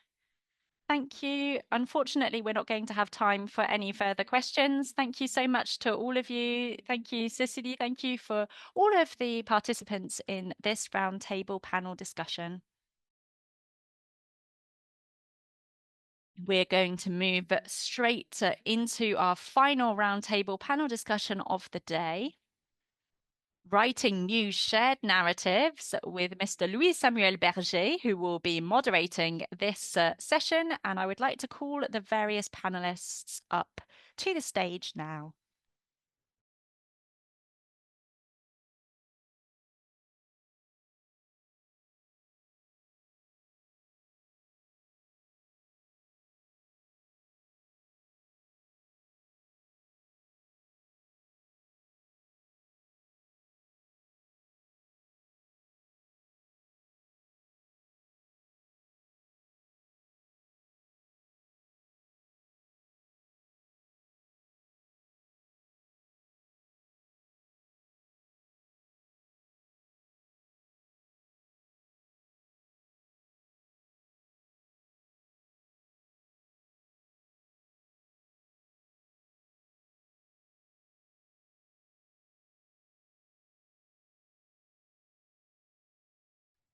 Good afternoon to one and all. We are here to wrap up this day of discussions when we are looking at facing up to the crisis. How can we remain committed and innovative museums? Since this morning, we have been exploring the tensions that have been disrupting the museum world, this tension between dependence on political entities and autonomy, universal vocation, and being locally rooted. Debates that have been very rich, unexpected, and somewhat provoking. And they have shed light on a complex situation. Museums are no longer just places of conservation and diffusion. They are now stakeholders requiring constant adaptation between growing demands and limited resources. So this is the final roundtable. We just looked at the central issue of building a local rootedness of museums. Barthélémy was talking about the universal dimension of museums, how we can reconcile this with the role of specific local players. Speakers shared inspiring experiences to build relationships and to create somewhere that can speak to all, both inside and outside the museum walls. The question of dialogue, co-construction was really at the heart of discussions. What is the purpose? We want to transform museums into an emblematic player, emblematic of local identity. We want to be somewhere where people want to come back because it resonates with realities and with the aspirations of those around it. Thinking about local rootedness really reminds us of something evident. Museums can build new narratives only by drawing on the strength of its environment. It is this notion of sharing and networking that we're going to be strengthening now in our panel session. The title is Writing New Shared Narratives. If museums need to adapt, they are not going to be able to do it alone. They need to rethink their place in society, not as isolated entities, but as actors fully integrated into their social and economic fabric, capable of innovating and building shared stories with their partners, with their audiences, of course, with their local residents. So we're going to be thinking about relationships inside institutions, with teams, collections, but also outside of institutions with local players, funders, and citizens. How can museums become places where we build meaningful narratives that promote belonging? How can we transform these challenges into opportunities to transform the museums and make them more resilient and more effective? So that is our program today, much like General de Gaulle's. So we are fortunate to have 4 people here today with an incredible career behind them, great expertise. These people will hopefully be able to shed light on different areas in a complementary manner. Etienne is also with us. I'm going to allow you to introduce yourselves. I thought I was going to introduce you, but I think it would be best to hand over to you. Fleur, Morfoisse, over to you. Good afternoon, everybody. I am director of the Archaeological Services Museum in Valenciennes for a few days still, but I am delighted to be introducing the projects that we've had in the last 5 years. I arrived in 2020 like Hélène, Jagot. In the last 5 years, I have seen the museum open only 3 weeks, and the museum is not ready to reopen. I'm going to tell you a little bit more about that later. Moving on now to someone who's from the business side of things, Philippe Le Diouron. Yes, my name is Philippe Le Diouron. I'm a leader of transition. That is what's been put on my name badge today, and that suits me great. I'm here because I have been asked to talk about narratives. You've been talking about narratives this morning and this afternoon, and I totally agree with that. I wanted to explain to you how a museum came to us as a business in a previous role that I had, and we were able to build an incredible partnership together. So it's just an example, and it might give you some ideas about how to work with businesses, what their needs are, and how you can also be essential for them. Thank you so much, Philippe. Gregory, now over to you. Yes, I am from Niort. I've been working since January as director of the Niort Agglomeration Museums. It's very important for our elected officials to be rooted in the local area in our museums. So I've really been delighted to hear about the different topics in these panel discussions. We're going to be moving 600 kilometers away now, working with Etienne. Etienne, over to you. Can everybody hear me? Yes, we can hear you. Great. So I'm delighted. My name is Etienne Bonnet-Candé, and I work in the France Museum in Abu Dhabi, and I am going to be able to talk about shared museum with the first Universal Museum of the Arab world, and also the point of view of this interesting situation here where we have a legal structure that's fully private, where we have one of the largest French national structures here, even though we have private shareholders, and we're going to continue developing within this very particular museum framework.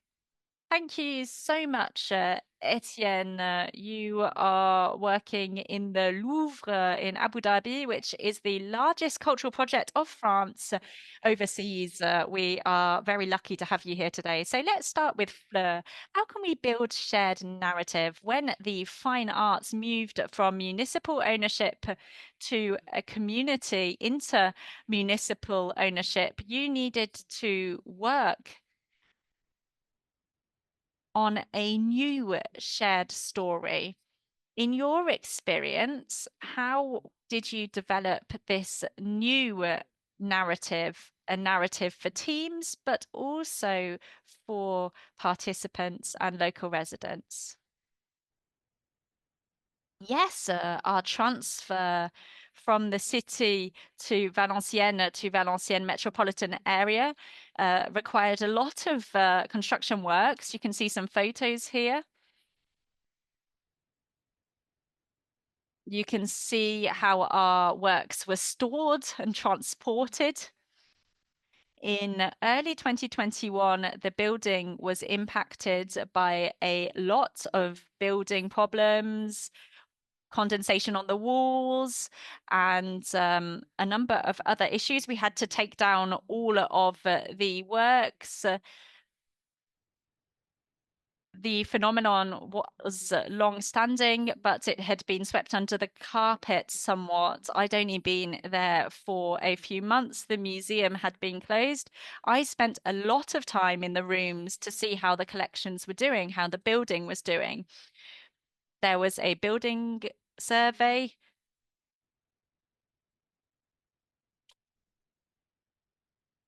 And we therefore had to decide to launch major construction and renovation works. We needed to replace the entire roof to deal with water infiltration, insulation of the building. The works were all taken down off the walls. We wanted to rethink the flow as well. This is a 20 million euro renovation. Valenciennes was only able to take on these costs in a very difficult way. The idea that was that the museum management would therefore be taken over by Valenciennes metropolitan area, which is an administrative change. This became effective in May 2024. But as you can mention, the project was launched before that. DRAC asked us to work on a scientific and cultural project. This was an opportunity for us to rework on what existed, to rethink our narrative and our museum. What was really interesting for me as I just arrived, my second in command had just arrived as well. We took the time, this is relative because we did have to write up the cultural and scientific project in a few months, which felt short, but we tried to bring in the teams as much as possible. We wanted to draw on teams that had experienced the museum when it was open, to work with all of the different partners, our colleagues from culture. We were talking about the Mediathèque this morning. We worked a lot with the Mediathèque in Valenciennes. We've been working on archives, all the existing cultural infrastructure in the city, and then we expanded our circle. We were working with partners in the fields of social and education concerns as well, in order to have an idea of how they had perceived the museum before its closure and how they imagined the museum in the future.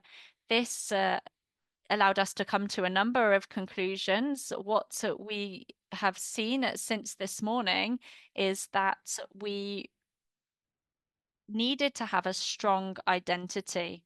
We're called the Museum of Fine Arts, and we're in a region where there are a lot of Museum of Fine Arts. There's the Palace of Fine Arts, Museum of Fine Arts, whether in France or Belgium. Everybody seems to have a Museum of Fine Arts. What sets us apart from other museums? And we're coming back here to this matter of being rooted in the local area. I also lead an archaeological service in Valenciennes and the surrounding area. We were very important in the medieval era. And in the last 30 years, my work with archaeology means that we've been able to enrich our collection. There have been some legal issues associated with this. I'm not going to get into that now. But these archaeological acquisitions have been a strong marker. Because of the history of Valenciennes, we're very focused on Flanders. We are part of Flanders. We have very significant collections. When we were talking about the museum, I was talking about Watteau, Capel. Yes, these are two artists from Valenciennes that are renowned beyond the area. But the conclusion we came to was that this was a very reductive vision of our museum, knowing that De Capel is something we have paintings, sculptures, drawings, so many that we can't even present all of them. But for Watteau, we have a lot less. So we're also surfing on a notoriety here that isn't really aligned with the collections that we had. It was very important for us to mark our museum identity. We chose in our exhibition to present a real diversity of collections, both for fine arts and archaeology. And we've tried to change our name so that when we reopen, our name emphasizes our identity. We've worked on a lot of different options. The mayor made the decision, and we're going to be called the Museum of Art and Archaeology of Valenciennes. It's perhaps not very innovative, but it allows us to integrate archaeology into the name of the museum. There will be a lot of work on a logo, and I hope that the logo will be a little bit more impactful than the name. But in any case, our aim is to rework on our image before the reopening, and even before that, because the name's already been validated by the Ministry of Culture. Another aspect that we identified in our work on the program, we have a building that was built for purpose. This is an early 20th century building. And the reason for our current issues is that it's so old, but it is a human-sized building. It's like a small palace. However, there is a very large staircase and a very heavy door. This building was built on the former city walls on a 19th century boulevard surrounded by bourgeois houses. We realized that the architecture of the place itself could be an obstacle for our visitors. We needed to reposition the museum differently and try to change the presentation of works. It was very academic with a lot of sculpture. There was a chronological exhibition.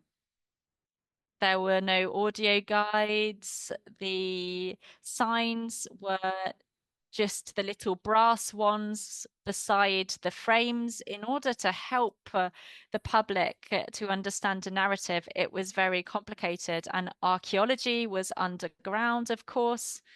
I understand the decision during renovation in the 90s to say that archaeology is underground, so let's put it downstairs. But today, I think that it creates a certain hierarchy of art. And with my prism of archaeology, I thought that it wasn't great because the only thing to do downstairs was go to the toilets or go to the study areas. And so we realized that there actually been a significant drop off in visitor numbers.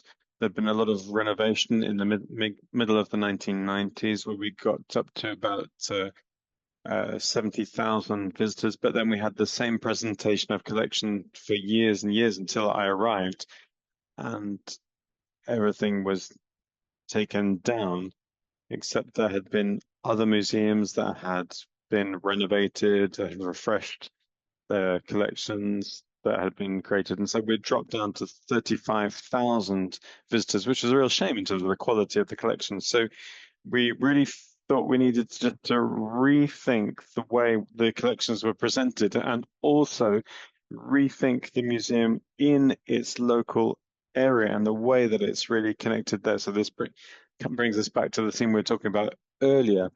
And fortunately, when the museum was created, it was put on in an area that was overlooking the center of the town. So there needed to be a much more ambitious approach, because next to the museum there was supposed to be the archives and the library built at the same time, but actually back in the middle of the 19th century had the same budgetary issues that we're encountering now. So they'd only built the museum, but there was a door that was built on the side of the square that overlooks the city, and this leads to the center of town. And so the idea was to connect back into the center of town where people park and really focus into the town. And so what we decided to do was that in the renovation project, it was that this would then become the main entrance of the museum. It's a smaller entrance. There's a smaller stairway up and in, but it is connected into the local schools. So the idea was to create more of an interaction with the local area, and there's an important geographic positioning. And then in terms of an opening to audiences, we also agreed that the permanent collections would be available and accessible free of charge. We know that's not the only issue, but we thought this would be an important way of creating a museum that was open to all and inclusive all these values that we were talking about earlier are values that have really been in our scientific projects, and we've been trying to mark these through the approaches and through rethinking the building. Thank you, Fleur. That's really very interesting. I think it's interesting to think about the building approach and also the restrictions, budgetary restrictions that have been connected into changing the narrative, which has been necessary because of the geographic location of the museum. It's really interesting to hear about also all these different opportunities that you pick up on, including in the local area with this immediate connection with the local town and the populations. And this is a source of opportunities for you, which is really good in the way that you are developing this. In terms of these changing narratives, it would have been interesting. It'd be interesting to think about what key skills you were able to work with, what networks were able to help you, what institutions were able to help you in creating this new narrative. Yes, because it's great to try and refresh the narrative, but this whole question keeps coming back throughout that day, is the resources that we have to do that. And the real advantage we had is that we became a community museum with more resources. So we had to relaunch all of that educational work that we've been talking about since this morning, the education that I did with the mayor of Valenciennes and the local authority executives. I had to do this for the wider metropolitan area that we then belong to in this status of community museums. And in implementing this and putting in place this new museum, because it was more or less a new museum, it was going to only work if we had a strengthened team. And I was very clear about this. So we worked on the organizational chart, which we thought would be fairly brief on our initial approach, and we redeveloped that with the agglomeration. And we tried to organize it with the organization of the agglomeration itself. So I thought initially in the initial plan, I thought we would have someone who could be responsible for sponsorship. We discussed this in great deal with some bitter exchanges with the local authorities, but I realized that they actually had the same question, that they were going to recruit someone within their department to cover this area of sponsorship. So we realized that there was no point in having a dual role here when we have someone now who's involved in sponsorship, but it's someone who's based in the Valenciennes metropolitan area. That helps us to put in place applications for European funding, which is something that's we wouldn't have been able to do otherwise. But I think it was also very important to help them understand that we needed to strengthen the team, and that if we want to develop the narrative, we had to have a good reflection of that in the team. I've talked to you about archaeology. The manager of the collections was someone who had a fine arts perspective, and we needed therefore to have a collection manager who had an archaeology approach. And so we were able to recruit someone about a year ago. We also strengthened the collections team. We are going to put in place a librarian position, or rather a document manager, and also someone who's going to be working on digital outreach, because we know that a museum's visibility comes through social media and website, and these were not tools that we had. We discovered that the communication department of the agglomeration already had enough work to do, and I really wanted to underline the fact that a museum requires a specific daily communication in order to develop in an ongoing way communication with our visitors. So we recruited someone a little over a year ago. And then in terms of audience strategies, it seemed important to start by recruiting someone now, and not just waiting for reopening. And that's also part of education, because we might be closed, but actually we're open, and we need to start developing this narrative from the time that the museum closes, so that when it opens, there's not a big gap and a not big surprise on the part of local visitors. And so we're working together with other departments from the agglomeration. We have a culture department that says that are doing a lot of important work with media libraries, and we're relying on a lot of their skills and a lot of their networks. That's something that's really important for us. And then we also saw that it was important that we had an internal partner, the Friends of the Museums, and we had to really work with them and take them with us on this new narrative, because I need to be clear that when I started talking to them about this project, I said we were going to promote archaeology. We won't necessarily just have a limited number of collections. There'll be more of a chronological approach. You know that Friends of Museums, we don't have young Friends of Museums. They have the average age, a fairly high average age, and of course they're very helpful, but this was somewhat upheaval in terms of their approach. And they were tending to focus and had been tending to focus on acquisitions. And I said to them, it's great what you've been doing, but our priority is not to acquire, but to really work on our collections. We're going to try and bring some pieces out of the storage that have not been exhibited for a long time. So there's going to be a lot of focus on restoration, and I really wanted to encourage them to help us, but that took a lot of discussion. They really did struggle. It's not they didn't understand that they needed to help us. They were ready to help us, but restoration was more prestigious than acquisition. So it was less prestigious for them than acquisition. So we started working with them. So it wasn't adopt an angel, but it was about adopting such and such a painting produced by a Valenciennes artist. It was important for them to have this local connection. And so now we've signed an agreement with them, and that might seem fairly modest in terms of everything that's invested in restoration, but it nevertheless is quite a lot of money.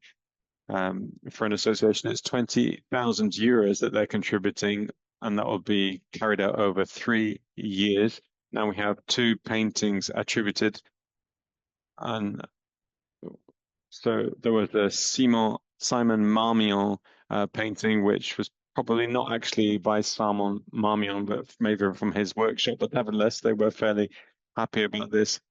And then they're going to go and see the restoration in the workshop. So this takes a lot of time, but in the end it pays off, and it's very important. And then just to wrap up, there's also the work that we're doing with other partners in the territory. And we have partners who have more visibility than we do. I'm thinking particularly about the Phoenix, which is a national theatre, which has a very broad impact way beyond the territory, and they help us to carry out actions across the agglomeration and well beyond. For the Heritage Days, which we rolled out over a 10-day period because we really wanted to promote the museum, but we wrapped up last Sunday in the sun with a show from the company XY company. This is a circus troupe who really are extraordinary, who come from the Valenciennes area, but now are working around the world. And the Phoenix worked with them in order to feedback from workshops that were put in place in districts that are fairly impoverished, and the Phoenix was looking for a place for feedback and presentation, and we said, well, this is connected into our values. Everything we want to talk about an open museum and a welcoming museum, a museum that is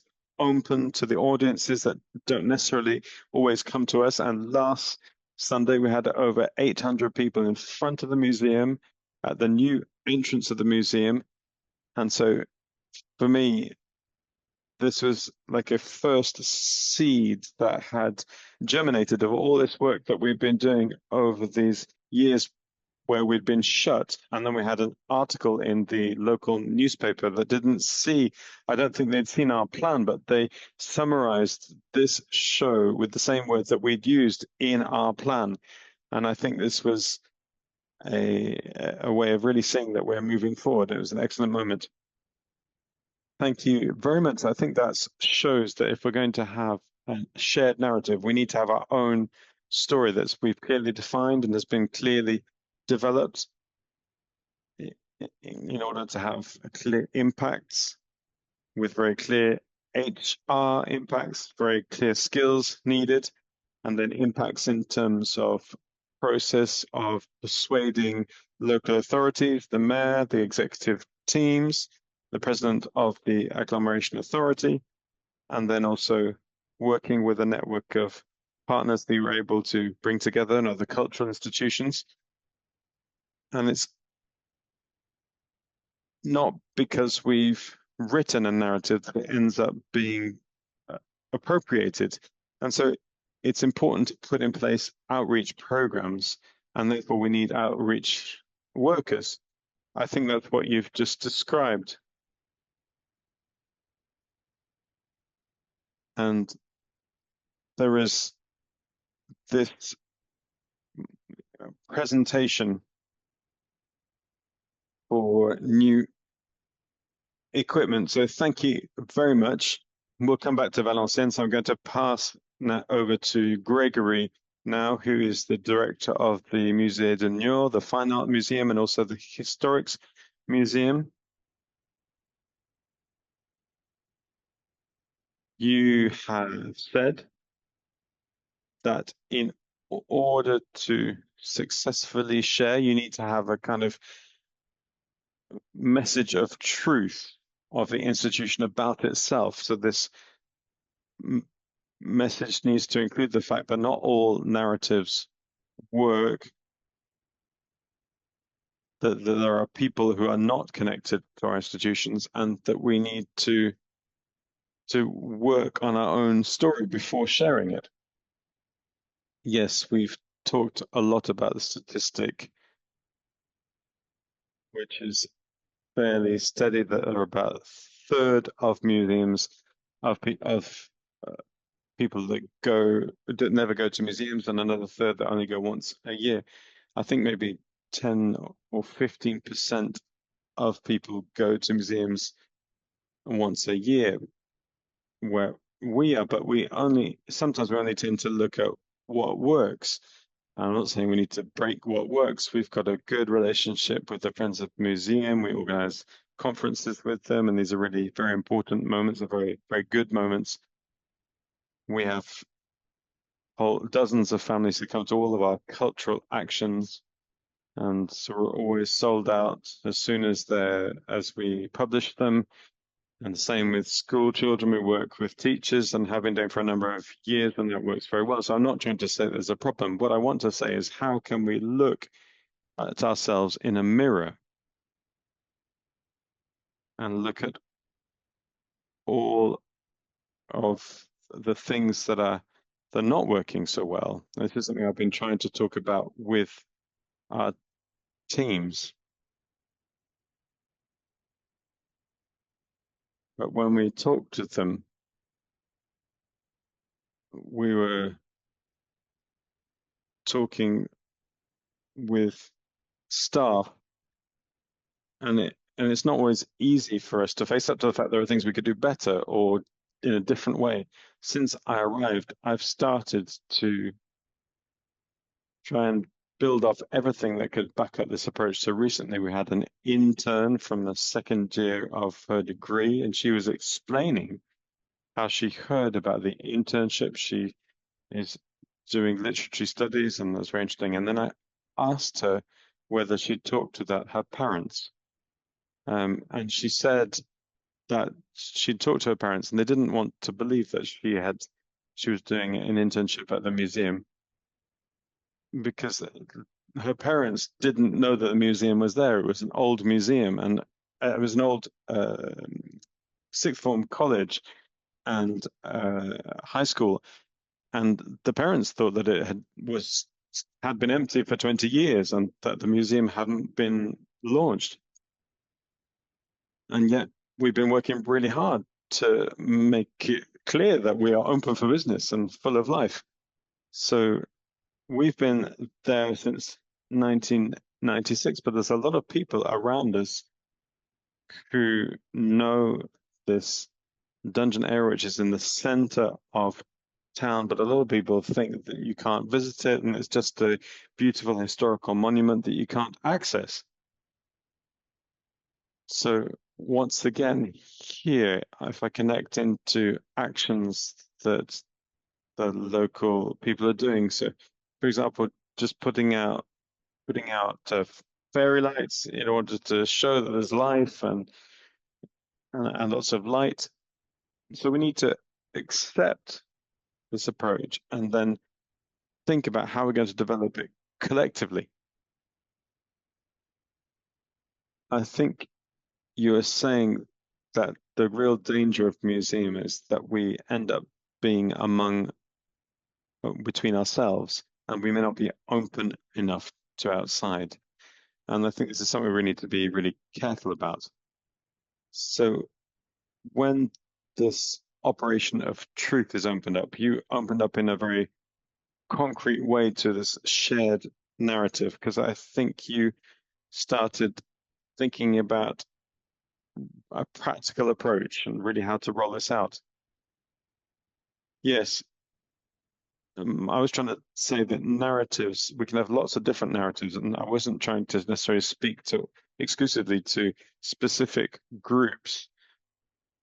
So the idea was to work off concrete things that existed, and think about how we could work with local elected officials, even though I like to lobby them to tell them that we could do more, but we do understand that our budget is significant for a local authority. And of course, they're looking for return on investment, not necessarily in terms of profitability. But there's a question of efficiency. How are we going to make the most of every euro of public money that is invested? How are we going to reach as many people as possible? And in particular, by looking at scientific issues. Of course, when I came, I opened the doors as much as possible, and we've done lots of different events. But these events is not really at the heart of our profession and what we're wanting to do. The truth is that the presentation in where we are has not changed for a long time. We were hearing that about Valenciennes, and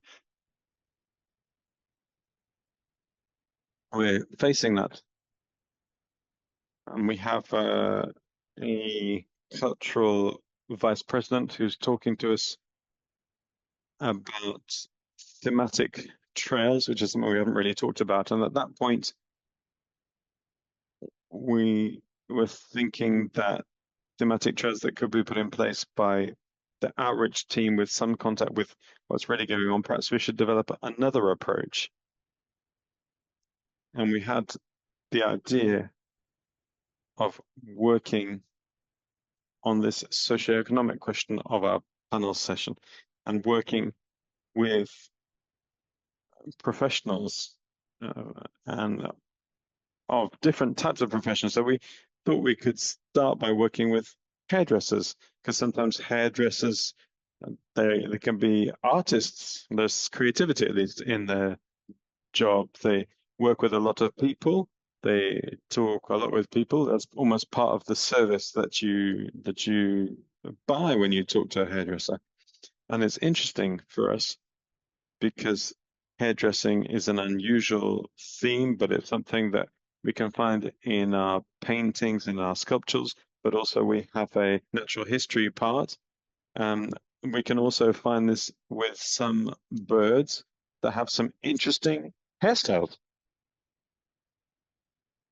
So we wanted to just have a sort of humble approach with these socioeconomic stakeholders. And these are not necessarily people that are very close to museums, but there are people that say to us they often go to museums, but they don't necessarily go to the local museum. They go to museums when they go to Paris or where they go on holiday. And so the question is, how could we redevelop interest? The narrative was perhaps to think that museums were abandoned buildings for some people, and for others, they thought that it wasn't necessarily an interesting building because there wasn't a lot to see there. But what we needed to do was to see how we could tell the story so that people could discover these stories. So at the beginning, we at first we thought we could just write to hairdressers, but then we said, well, we're going to go and see them directly, personally. But then we counted them all, and we decided not to go and see them all because there were very much. But we did. There were a great deal of them. But we decided we would go and see some of them. First of all, we went to see them without really making an appointment. And what we discovered is that when we think about the place of museums, we remain places of discovery, of the imaginary world. And that's almost a positive prejudice, as it were, that people have, even people who don't go to museums. So how can we create these opportunities? So currently, we're working on two approaches for this thematic trail, which would be launched in 2026 for the year of our 20th anniversary, with a class of hairdressing apprentices who are going to do us a kind of podcast style audio guide. So we're going to have some commentary on works done by the students with, of course, cultural outreach, because the idea isn't just to have I like it, I don't like it, but really to give something of the history of the piece and of the artist. And another trail which is going to be developed with working professionals. We haven't yet worked out exactly how we're going to do that. Will it be explanations, description boards that go a little further? We're not quite sure. And the idea is to connect this in, because at the time that we launch this new trail, we will have a special event where people can invite people. And we'd like to have a hairdressing competition. We won't actually be cutting hair in the museum, we'll just be showing hairstyles in order to avoid conflict of use issues. And then I've also tried to talk with project managers. We'll talk about this in the next section, as it were. But it's true that when you go to a number of different events around the municipality and meeting business leaders, it's clear that if we're looking in this mirror, we end up with two paradoxical attitudes to the business world, where we consider the money from private business is not as good or natural as public money, even though we know we need it today. So we're somewhat suspicious about it. And then when we do need to put in place particular projects, we go and try and raise funds and seduce, as it were, private investors. And we just thought, well, we could develop a deeper relationship. That's the case of the history of arts from the beginning of time. The idea of art and entrepreneurship are very close together. There's a lot of artists who there are a lot of artists who've turned it into their work into a business. And this has been the case from the ancient times. There was an exhibition at the Louvre which touched on this question of workshops. Whereas this is one of the oldest representations of art in Europe. So in terms of business, we developed an after-work event. Sometimes there are a number of them every week, with the idea of having a drink together, but also networking together. So we had to use some Anglicisms to really approach the marketing jargon of businesses and talk about networking, etc. But there was this question of the reticence of connecting into the art world because they feel like they don't know it and they don't know the codes. This is something that we're going to work on with sociocultural audiences. How are we going to break out of our circle of the initiated?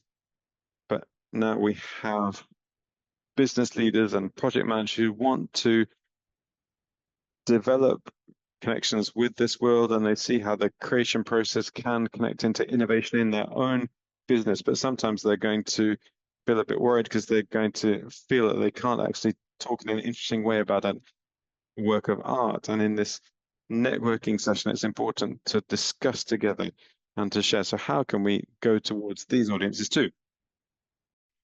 Thank you so much. There are so many things that I could mention about what you said. First of all, the individualization of mediation.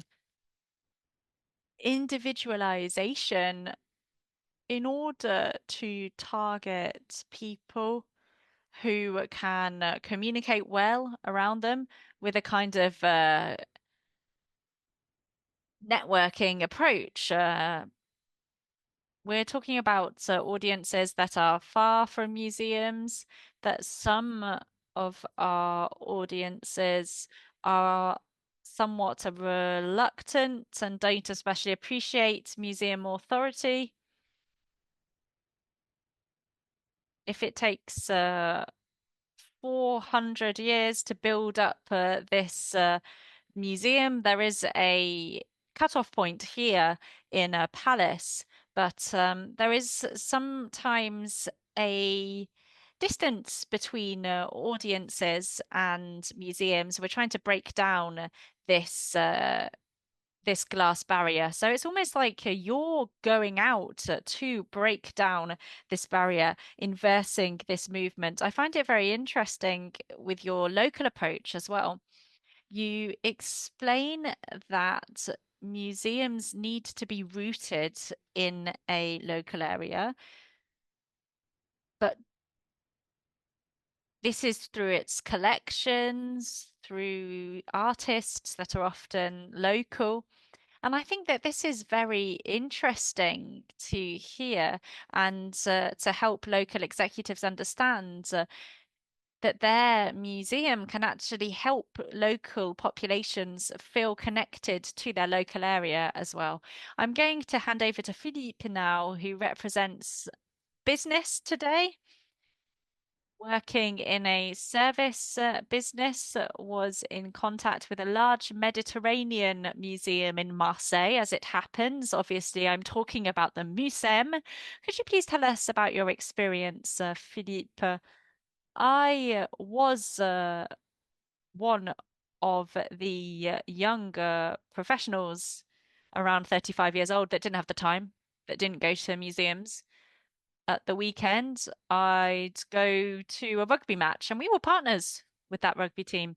very honestly as well, personally, as we've just heard, this was true for me, and it's true for a lot of my contemporaries. I didn't understand the role that a museum could play in external relations, but also internally with employees. So I wanted to share an experience with you. So Jean-François, who's just in front of me, and all his team at Muséums was looking for partnerships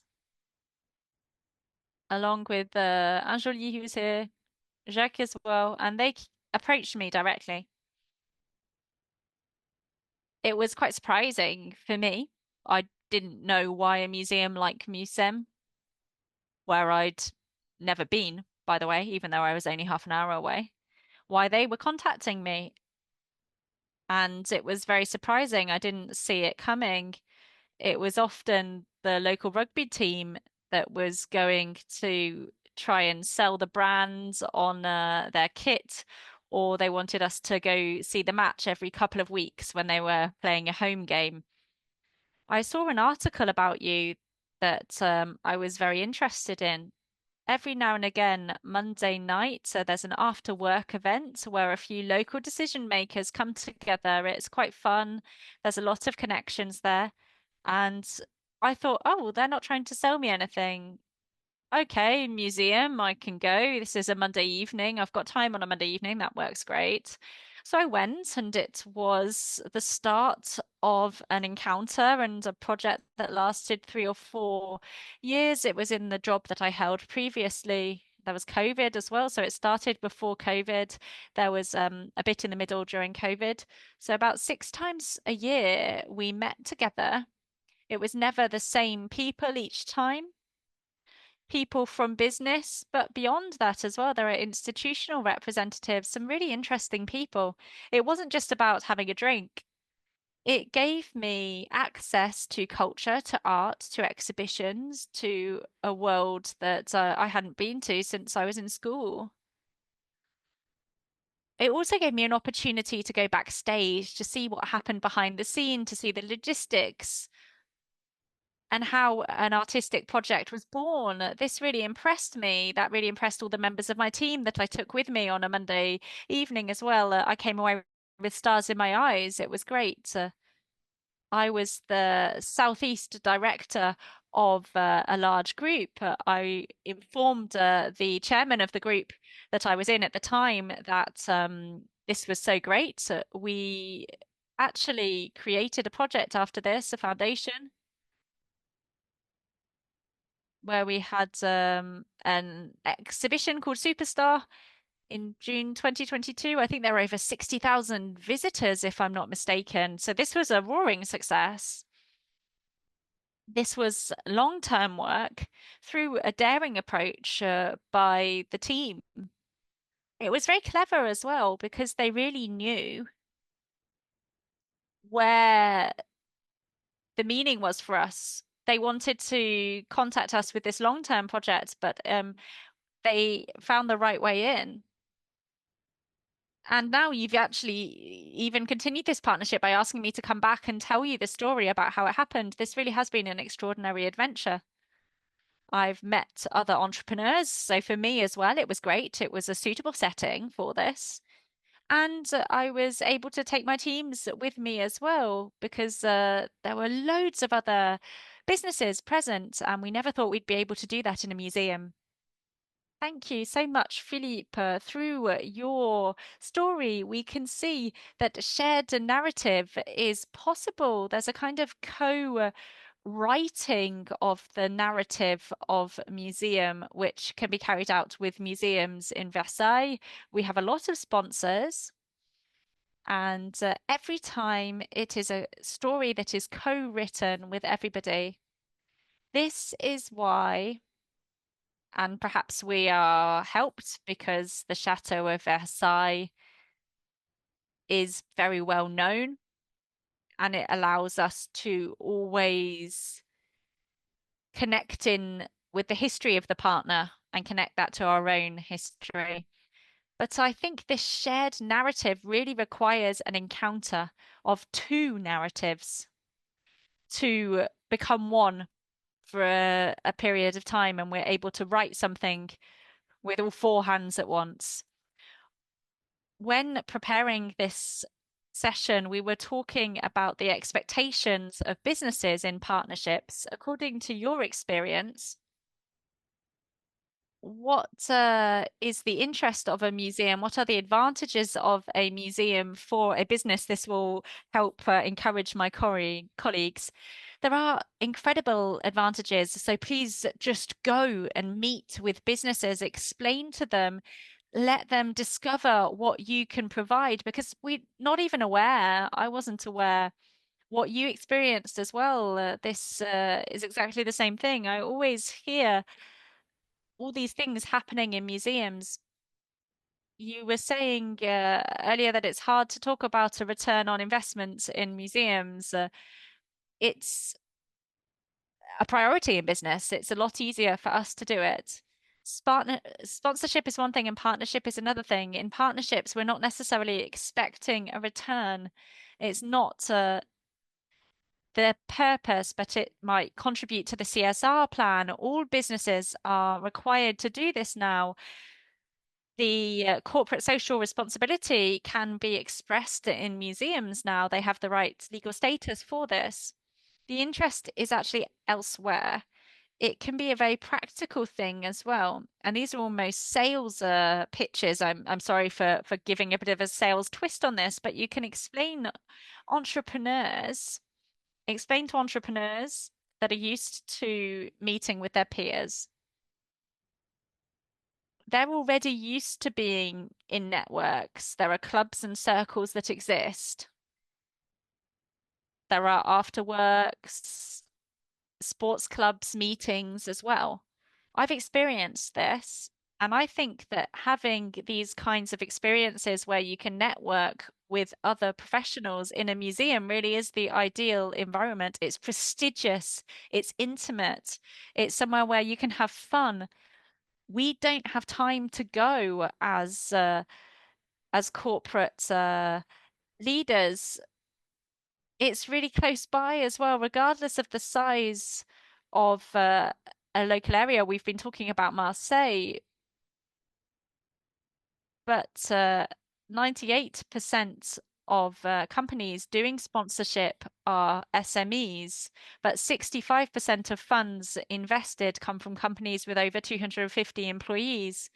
Please don't imagine that the hairdresser you're working with, the plumber, the electrician, the transport company, or the regulated profession that can't access advertising, such as notaries or lawyers, don't think they won't be interested in having regular meetings, generally midweek in the evening, so that they can talk to other businesses or perhaps even potential clients. Because B2B is also really important for businesses. This is the external benefit for us. It really is a place where we want to talk and meet with other professionals, invite partners. There's also the target of internal. This could be a tool for museums to promote loyalty and adhesion in teams. We have the same problems as you. What's key for businesses at the moment is that we're under significant financial strain, like you. So communication costs are under more scrutiny than before, and decisions are very difficult. If you explain, I don't know any company that doesn't have a regular meeting of its employees at least once a year. It was very different having it in a museum. The message was very different. It was very strong. It was very different to a soulless hotel venue. We didn't know that this existed before we experienced it, and this is why we need to explain this to businesses.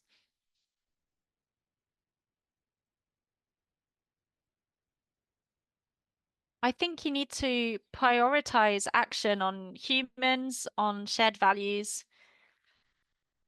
if you go into a space where you're trying to cast a net as wide as possible without it being meaningful and without it being aligned with your cultural objective, it's not going to work. You need to ensure alignment. Earlier, when I saw Adopt an Angel, I tried to think about the kinds of business that would be interested in being a partner with that in the communication. It's incredible. These kinds of initiatives really do interest businesses. We need to break down some walls, and this has been confirmed today in what I've heard. I really liked what we heard about ecosystem earlier, Mr. Venant. You have significant budgets, HR, you have problems associated with costs and inflation, and this is the same as businesses. Talking together could perhaps be useful, and I'm sure you'd be able to share a lot. And if you are able to offer access to art that has not been possible until now, there really is a win-win opportunity.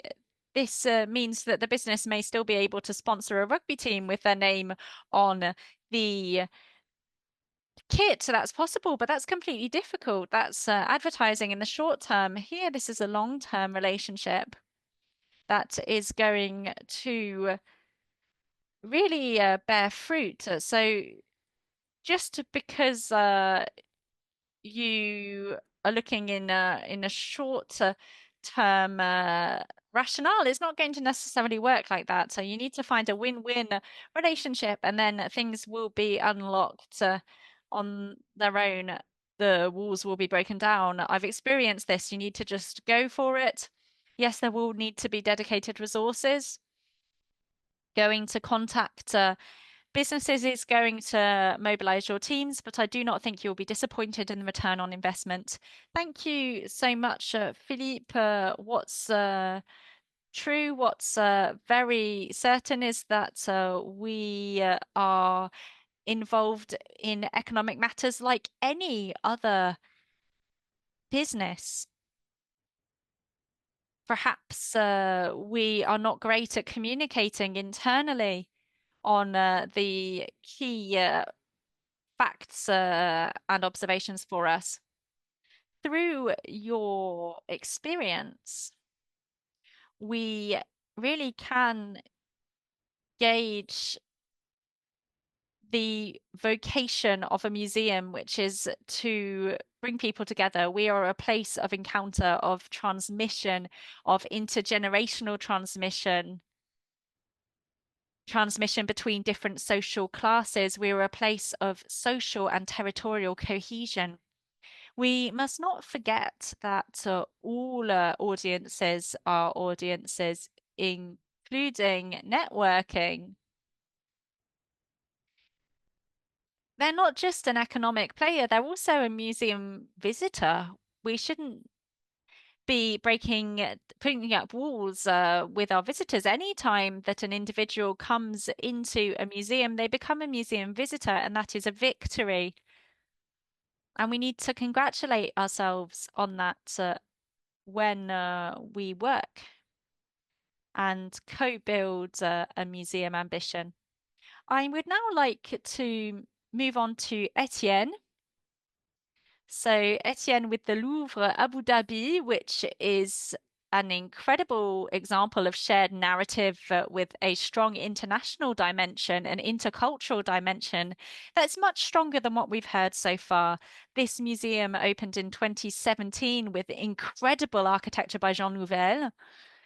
The story began much earlier than this. It was in 2007, 10 years earlier, that France signed with the UAE the intergovernmental agreement. Could you please tell us what was key here, whether it's from a technical, human, logistics, financial perspective that allowed you to create a story of this size with the success and longevity that we can see today?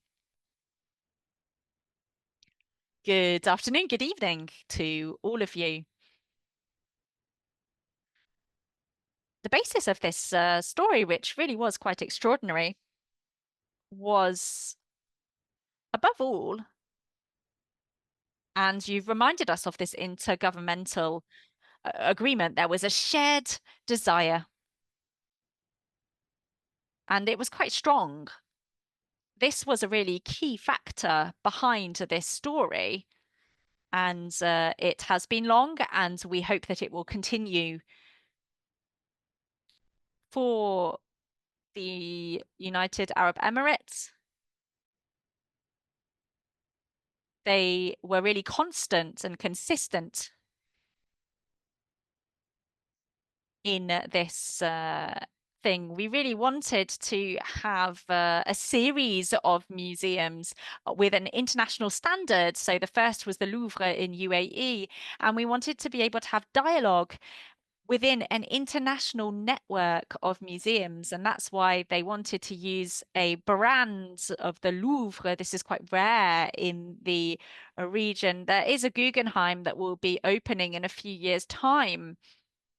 But otherwise, the museums here do not have that many brands, unlike other kinds of economic activity, particularly in this region. I don't know if you've heard, but the news has been very big here. There was a contract signed with Disney for a seventh global Disney park, which is near the Saidiyat Yas Island. There is also a desire to have a comprehensive museum, not just a box where there was a bit of activity, temporary exhibitions, etc., biennial events. The idea was to have a functioning museum institution with their own research, their own curators, their own standards of operating as well. And the notion for the Louvre in Abu Dhabi was that it should be universal. It's not a fine arts museum. It's not a prehistoric museum. There was this strong notion that emerged, and this has been maintained consistently. And it is still today very present. And the exceptional side of this project is perhaps the French desire that was very strong. There was a quicker response. The request was made to a variety of players, and France was able to respond. So Versailles is another example of a museum. There's a real exceptional desire here to create a community of museums to continue to share around a shared project. This may seem somewhat banal, what I am saying, but all of these large museums may have separate objectives. We wanted here to really work collectively, and this distinguished us from other responses that were submitted. Other museum projects, other links with American and British interests that were not able to work on this collegial component. There really was a large level of adaptability here as well. Once again, this was thanks to the agency in Abu Dhabi that worked on significant drafts in order to provide a number of services and be able to adapt to this journey. The identity is also clearly marked by constant confidence in French excellence, but without the pretension associated with that. The certainty that there was something that we could provide that would be a series of skills, expertise at a very high level, that there was a competitive space here within this highly competitive environment. We promoted a series of reactions in the light of this project in France. In reality, a lot of professionals adhered to this project, which allowed us to really reconcile French and UAE interests. More concretely, this is embodied by project management and also by people. There has been constant renewal of this project, this universal project, universal for the Arab world.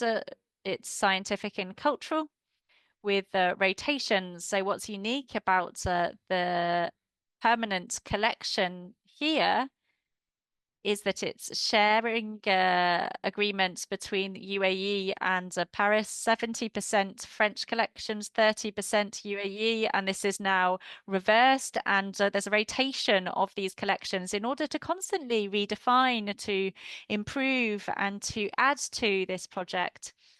There are also research and acquisition as well, seminars as well.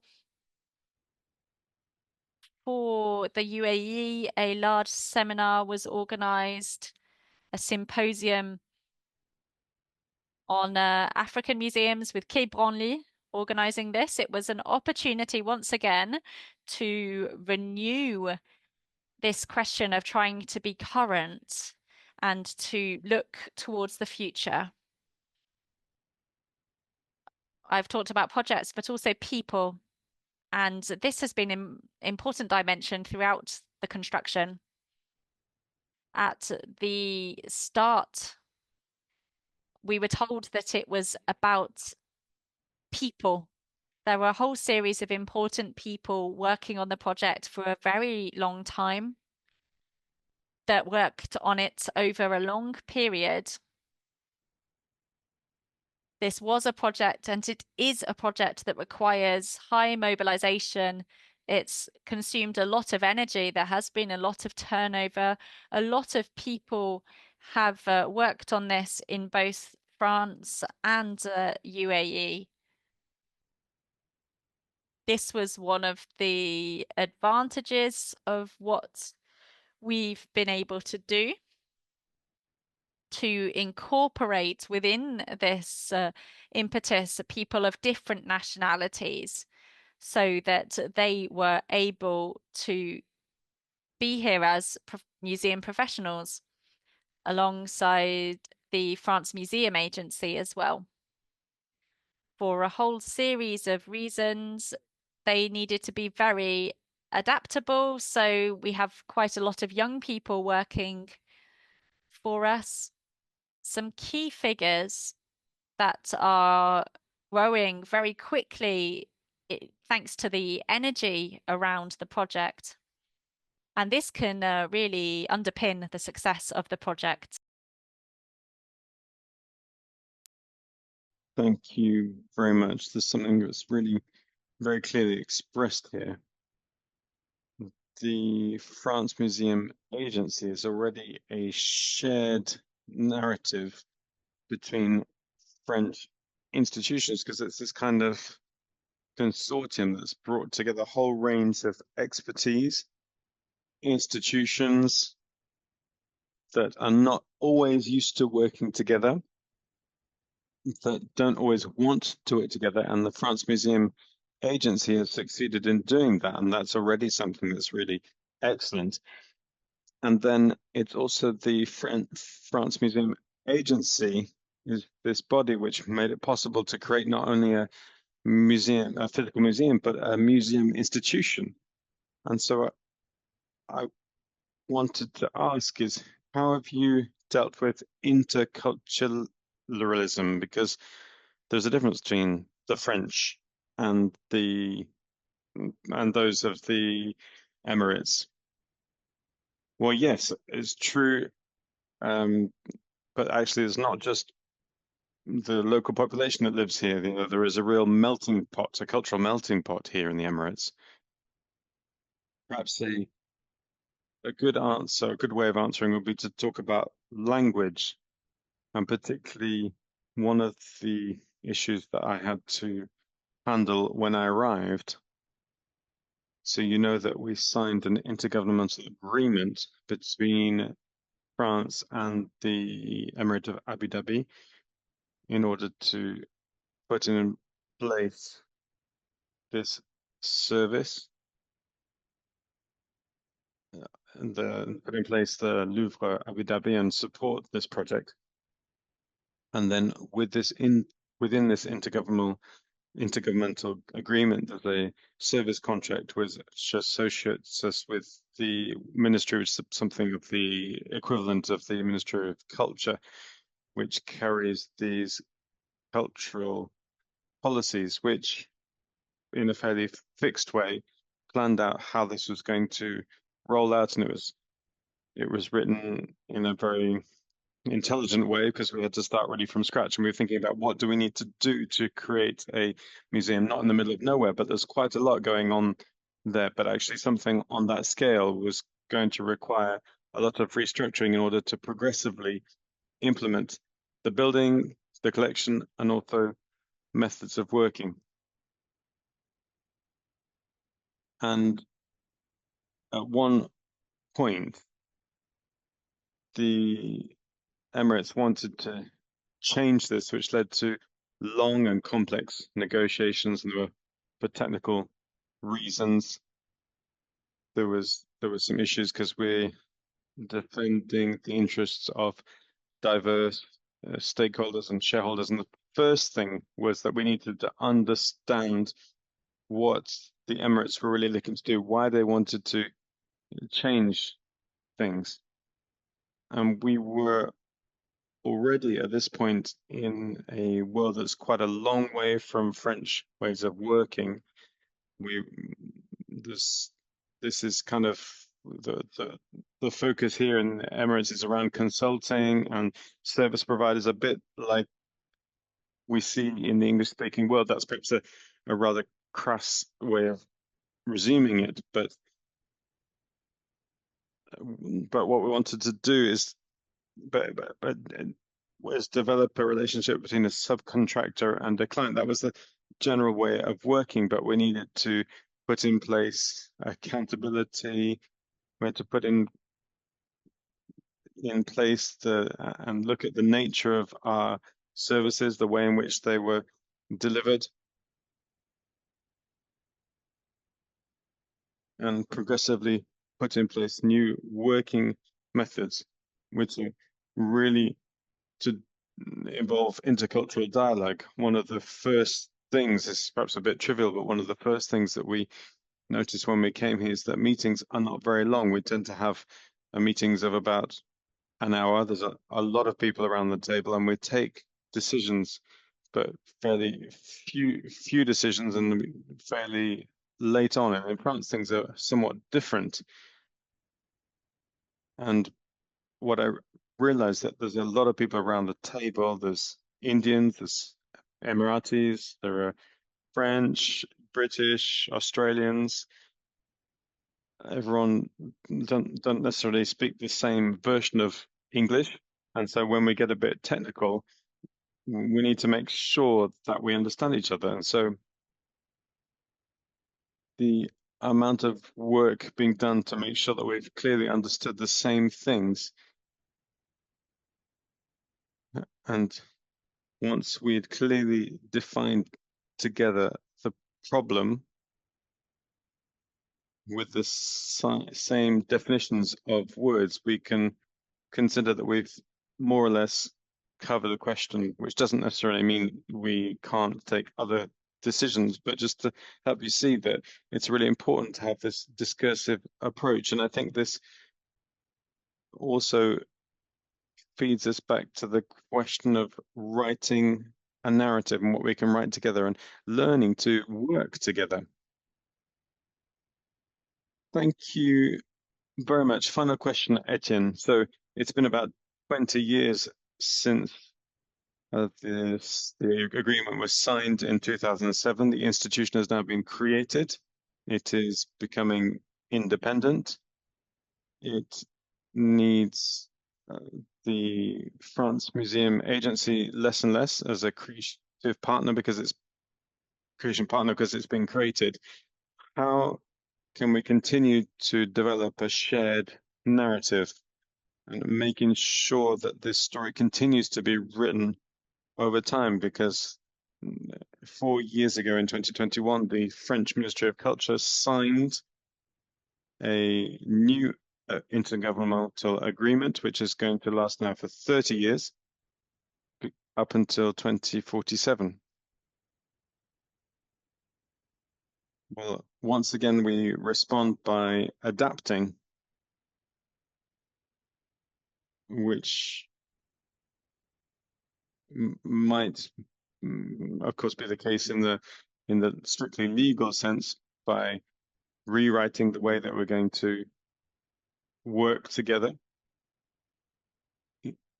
in a methodological approach that changes a lot, and then also taking into account the context. The first people to arrive and working on the French side of this project, they talk about how they came. So if you don't know Abu Dhabi, it's an archipelago of multiple islands. And what we're talking about here, the Louvre Abu Dhabi, is on one of these islands. And the first time everyone went in around 2007, 2008, there was no bridge and the island wasn't entirely stabilized and you had to go in the boat. Now things have radically changed. The museum has been open for now 8 years and it has 1.5 million visitors every year, has a real collection, about 9,000 objects in the inventory. And then it's got a multinational neighbor in terms of offices. And there's also a natural history museum, which is going to be opening up, and Guggenheim Museum, which should be opening up in 2026 with another place which is for religious use, for Muslim, Jewish, and Christian Muslim religious use. And then there's also a performing arts center that's being developed. And so we're moving somewhat out of the museum world. I was talking about, I mentioned Disney as well. So the economy has really changed in this whole area. I've been here for about 2 years and I've seen how much the network, the cultural network of professionals has really been increasing. And there's partnerships with Doha and Saudi Arabia and macro global agreements with Europeans and North Americans and people from Southeast Asia. So a lot of things are moving, but then it's important to recognize as well that French museums has also changed a lot in terms of sustainability more recently and accessibility, diversification of modes of representation. These are things that are very, very alive. So it's almost like you've got two trains that are going alongside each other at slightly different speeds, and they might seem like they're not really moving, but actually in reality they are. Thank you, Etienne. So just to pick up again the title of our panel session, Creating Shared Narratives, Museums Aligned with Their Socio-Economic Environment. So you're describing really there's a dual adaptation. Museums need to adapt, but there's an environment as well which is very changeable. Writing a shared narrative means that we will be mobile, perhaps in our approach of narrating this story. So perhaps before passing on to questions in the room, perhaps I could just ask 2 very quick questions, just to be very concrete for people who are listening. The question would be around conditions for success of this shared narrative. It's not a very easy balance to find between funders, public authorities.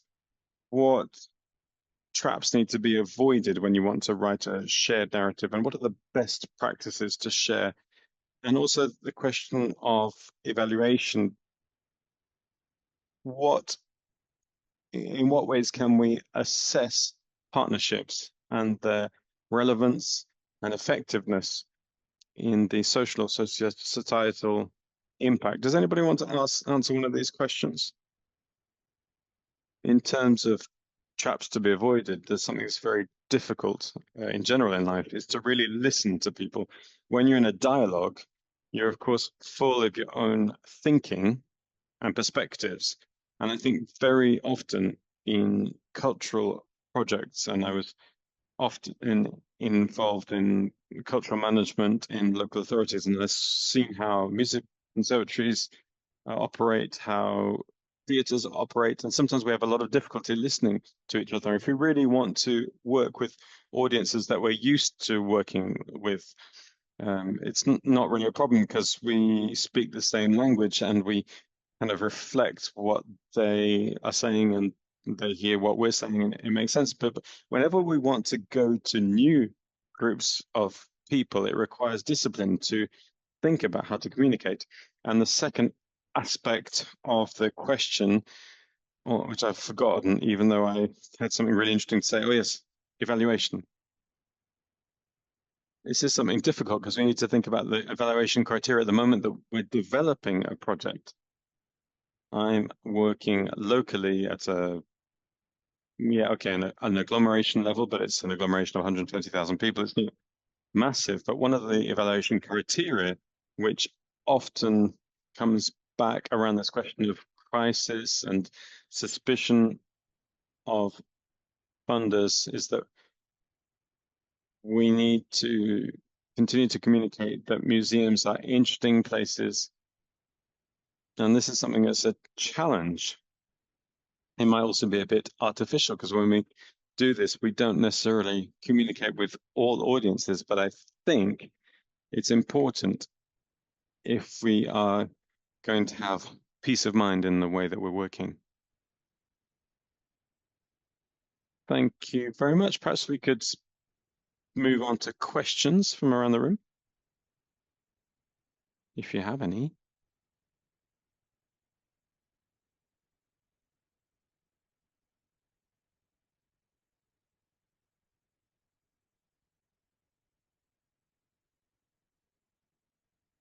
Good evening. So I'm an independent consultant. I've just got a question which has really been with me since this morning, which is to do with the business model. Because I think this is an important question at the moment. Could we imagine defining public service missions in museums which would require public funding and others which would be less associated with public funding and would require revenue coming from elsewhere? Would anyone like to answer specifically this question? Well, I will say what I can say about this, which is a fairly fundamental question. I really have a challenge breaking down the activity of museums. For me, we are supposed to develop all of the missions of a museum and not break it all apart. We are created by decrees or through the decrees of municipalities, and that is our basic compass, those missions that we're giving. And then the other compass that directs us needs to be our scientific approach. And then the aspect of funding is perhaps less of a preoccupation for me.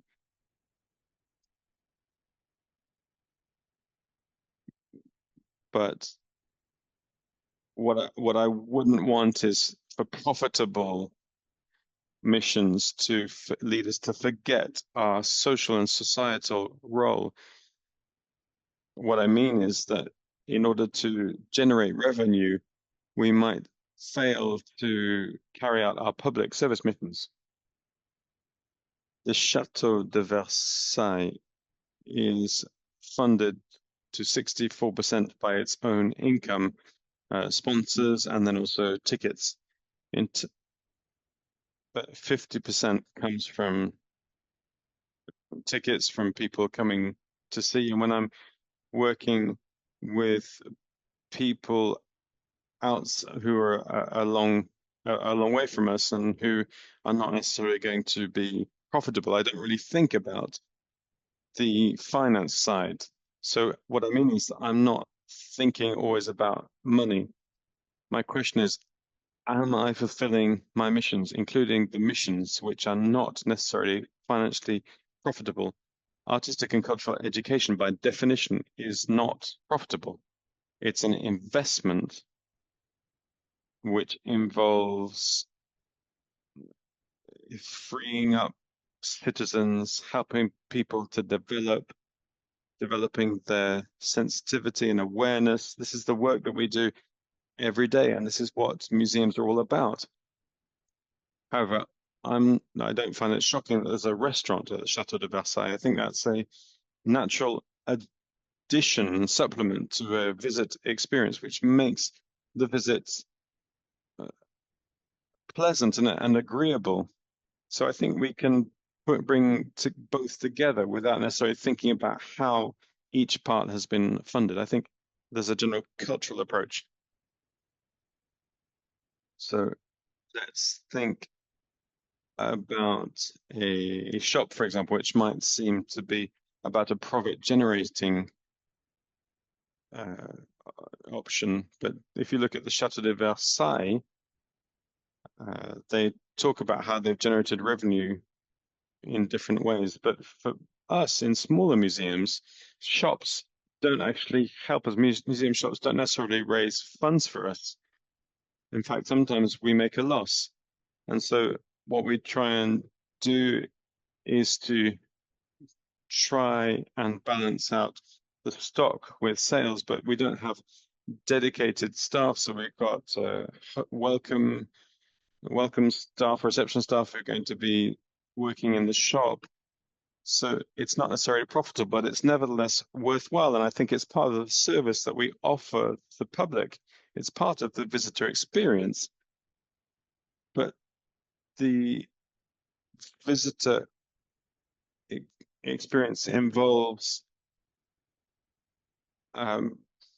buying things that perhaps we haven't seen.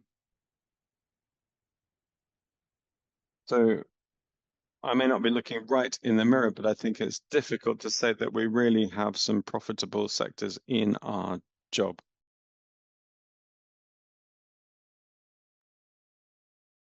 Hello, my name is Frédéric. I just wanted to share some comments. Thank you so much, Philippe, for your story. It's really impressive. We don't often get feedback from this kind of professional in this kind of day. And Gregory, I didn't understand anything about this conflict of use with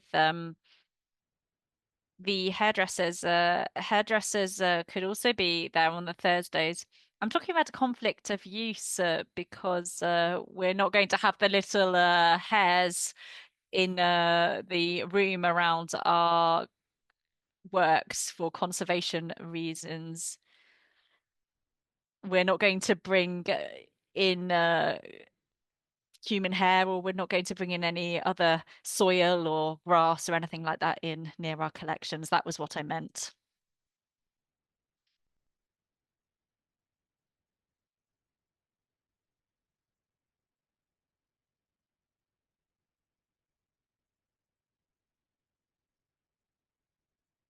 Are there no other questions? Yes, there are. Thank you. I just wanted to share two questions from the chat. The first feeds back to PSC. So we were talking about shared narratives. Do you have anything to say about pooled scientific and cultural projects, PSCs? The next question is what types of assessment would you suggest to predict and measure the impact and efficiency of mediation actions for scientific and cultural projects? So PSCs, cultural and scientific projects, I'm not sure if they're pooled. When we were working on this, we really wanted to talk about it with colleagues. We had meetings with curators that I knew in order to get their feeling on the issue and work with colleagues in the region. Our idea was that we wanted to develop a specific identity. The idea was not to to step on each other's toes. There were a lot of us in the region working on our PSEs that we wanted to see where our colleagues are at in their thinking, to see what specifics were developed by their colleagues, the colleagues in the different institutions. I wouldn't go as far as to call it a pooled social and economic project. I just want to say that I lead the archaeological service and the museum. The archaeological service is going to be transferred to the agglomeration, but until now there was a 5-year report to do with it's really the equivalent of a PSE, but for archaeology. We have tried to work on that commonly. One does not go without the other. There was a real conversion for our archaeologist colleagues to work on pooling the talents within our museum, on exhibitions that were planned. This is just another vision of a cultural project that we worked on together. Regarding assessment, Gregory, do you have anything that you would like to say about that? I don't think that we should disregard the question of the amount of visitors. We mentioned diversity in our teams, and this doesn't necessarily represent the entire French population. We need to be careful. We're not going to look at ethnic statistics, which we can't look at in France, unlike English-speaking countries, and perhaps that's a good thing. But we could work with different cultural institutions.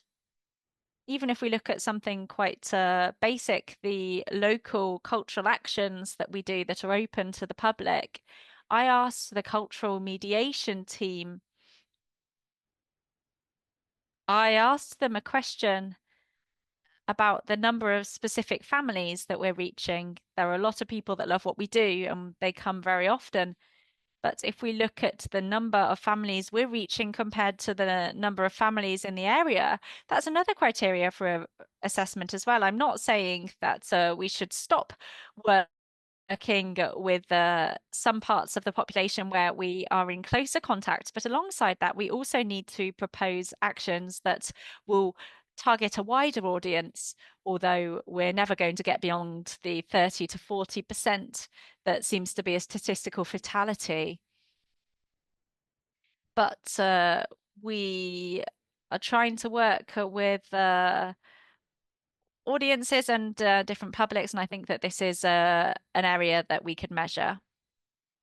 I would like to add that the question of assessment here is about identifying the relevance of indicators or the PSE itself, the cultural and social plan.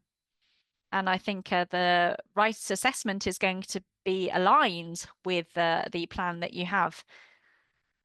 I'm an administrator, so I want to make sure that this plan is shared across the institution. I'm trying to work every day against working in silo. Curators and those working in the cultural sphere should be able to work together. That's a very important point. I also believe that assessment criteria could be based on partnerships as well, including a quantitative analysis, partnerships including longevity over time, the dimension for diversity of the members of the public affected as well, the ones we're able to reach. I also think about collections, reserves, which really are at the heart of what we do. And these are exceptionally important. So at the end of the day, I think that a scientific and cultural project is a tool externally, but also a lot of internally. It's really a management tool. It's a roadmap that gives meaning to collective action. We need to make sure that we're assessing this within our projects as well. So let me share something from the UAE now. We really love assessments. Everything is governed here by KPIs, which could perhaps be one of its defects. But let's take the example here. It's interesting to see that even if there are figures and targets, we talk a lot more about the methodology when management presents what they're doing. This number of students per year taking part in a certain number of mediation events, etc. But the assessment will also look at whether we have the right prices for schools to be able to come in or not, whether communication methods are in place. So we do pay special attention to the method so as not to be surprised by any practices here. I do think it's important that we assess the way that we are achieving these goals, also whether or not we are achieving them. So, are there any concluding comments? I think to wrap up, I would like to think that our ambition is to share narratives, and we have a lot of advantages as museums. I've identified three. First of all, our tangible and intangible heritage, our collections, our archives, our know-how really are a solid basis to write shared stories. The second thing is about our cultural legitimacy. Our scientific legitimacy allows us to bring together a variety of people around meaningful projects. And the third thing is that I think that our adaptability is a major appeal. The experiences of Valenciennes and also in the UAE means that museums know how to innovate, they know how to integrate local narrative alongside universal contemporary issues. I am going to mention three challenges as well. First of all, our resources, which are limited. With the reduction of public funding, this has been a common theme throughout the day. Pressures on income internally, as we mentioned earlier, with the worries that we may have around our social missions, and then expectations that are sometimes very contradictory. It's not easy to reconcile scientific rigor, public participation, accessibility. Museums need to navigate between very different things. We need to ensure the legitimacy of experts like we are, but we also need to promote museums as a community area, a public good. The third constraint, the third challenge, I think, is the complexity of partnerships. We can't lie to ourselves here. Things are not always easy. External partners are often very different from ourselves. This requires time, it requires skills, it requires an ability to manage diverging interests as well. Finally, the need to constantly reinvent ourselves. This is one of our challenges. Our museums need to rethink how we work. We need to train new teams. We need to accept sometimes to share decision-making power with our public and with our partners. Regarding the factors for success now, in order to create shared narratives, an inclusive participatory approach, this has been said across the board by everybody, having a local rootedness. I think this is the second condition that's very important. Rigorous collaboration.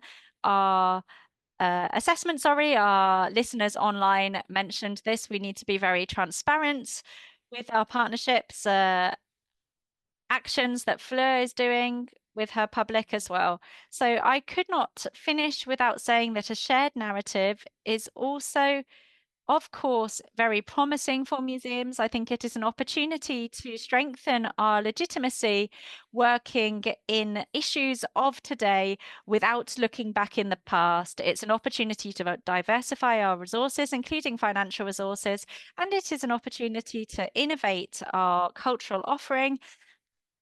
Shared narratives mean that we can have new mediation methods and expand our public. The fourth opportunity is to become laboratories, perhaps not to become, to reinforce the role as cultural laboratories that we already have. Shared narratives mean that we let everybody speak, and museums are contributing to a more inclusive society where culture really is a common good. In order to conclude, I do not think that museums have to suffer through crisis. If I go back to the theme of the day, I do believe that this can be an opportunity for reinvention, writing new shared narratives. We will not be content with surviving. We are going to transform. We are going to work locally while tackling the present and preparing the future. This crisis can be an opportunity to make museums a living place where shared stories are built. I think it is up to us as museum professionals, public and private professionals, to write the next chapters so that our museums will be places of innovation, inclusion, and solidarity. Thank you very much. Thank you so much to the five of you for this final panel discussion. Thank you so much for this excellent conclusion here of this day. I just want to finish by thanking all of you for taking part in this day today, whether you are here in person or online. And I just want to say that there are still a little bit, a few spaces for a visit to the Congress. And please sign up. There is a visit at 6 p.m. today. We've got a few black bracelets left. You will need one to go on this tour. So thank you all very much. And I hope to see you all again soon. Bye-bye.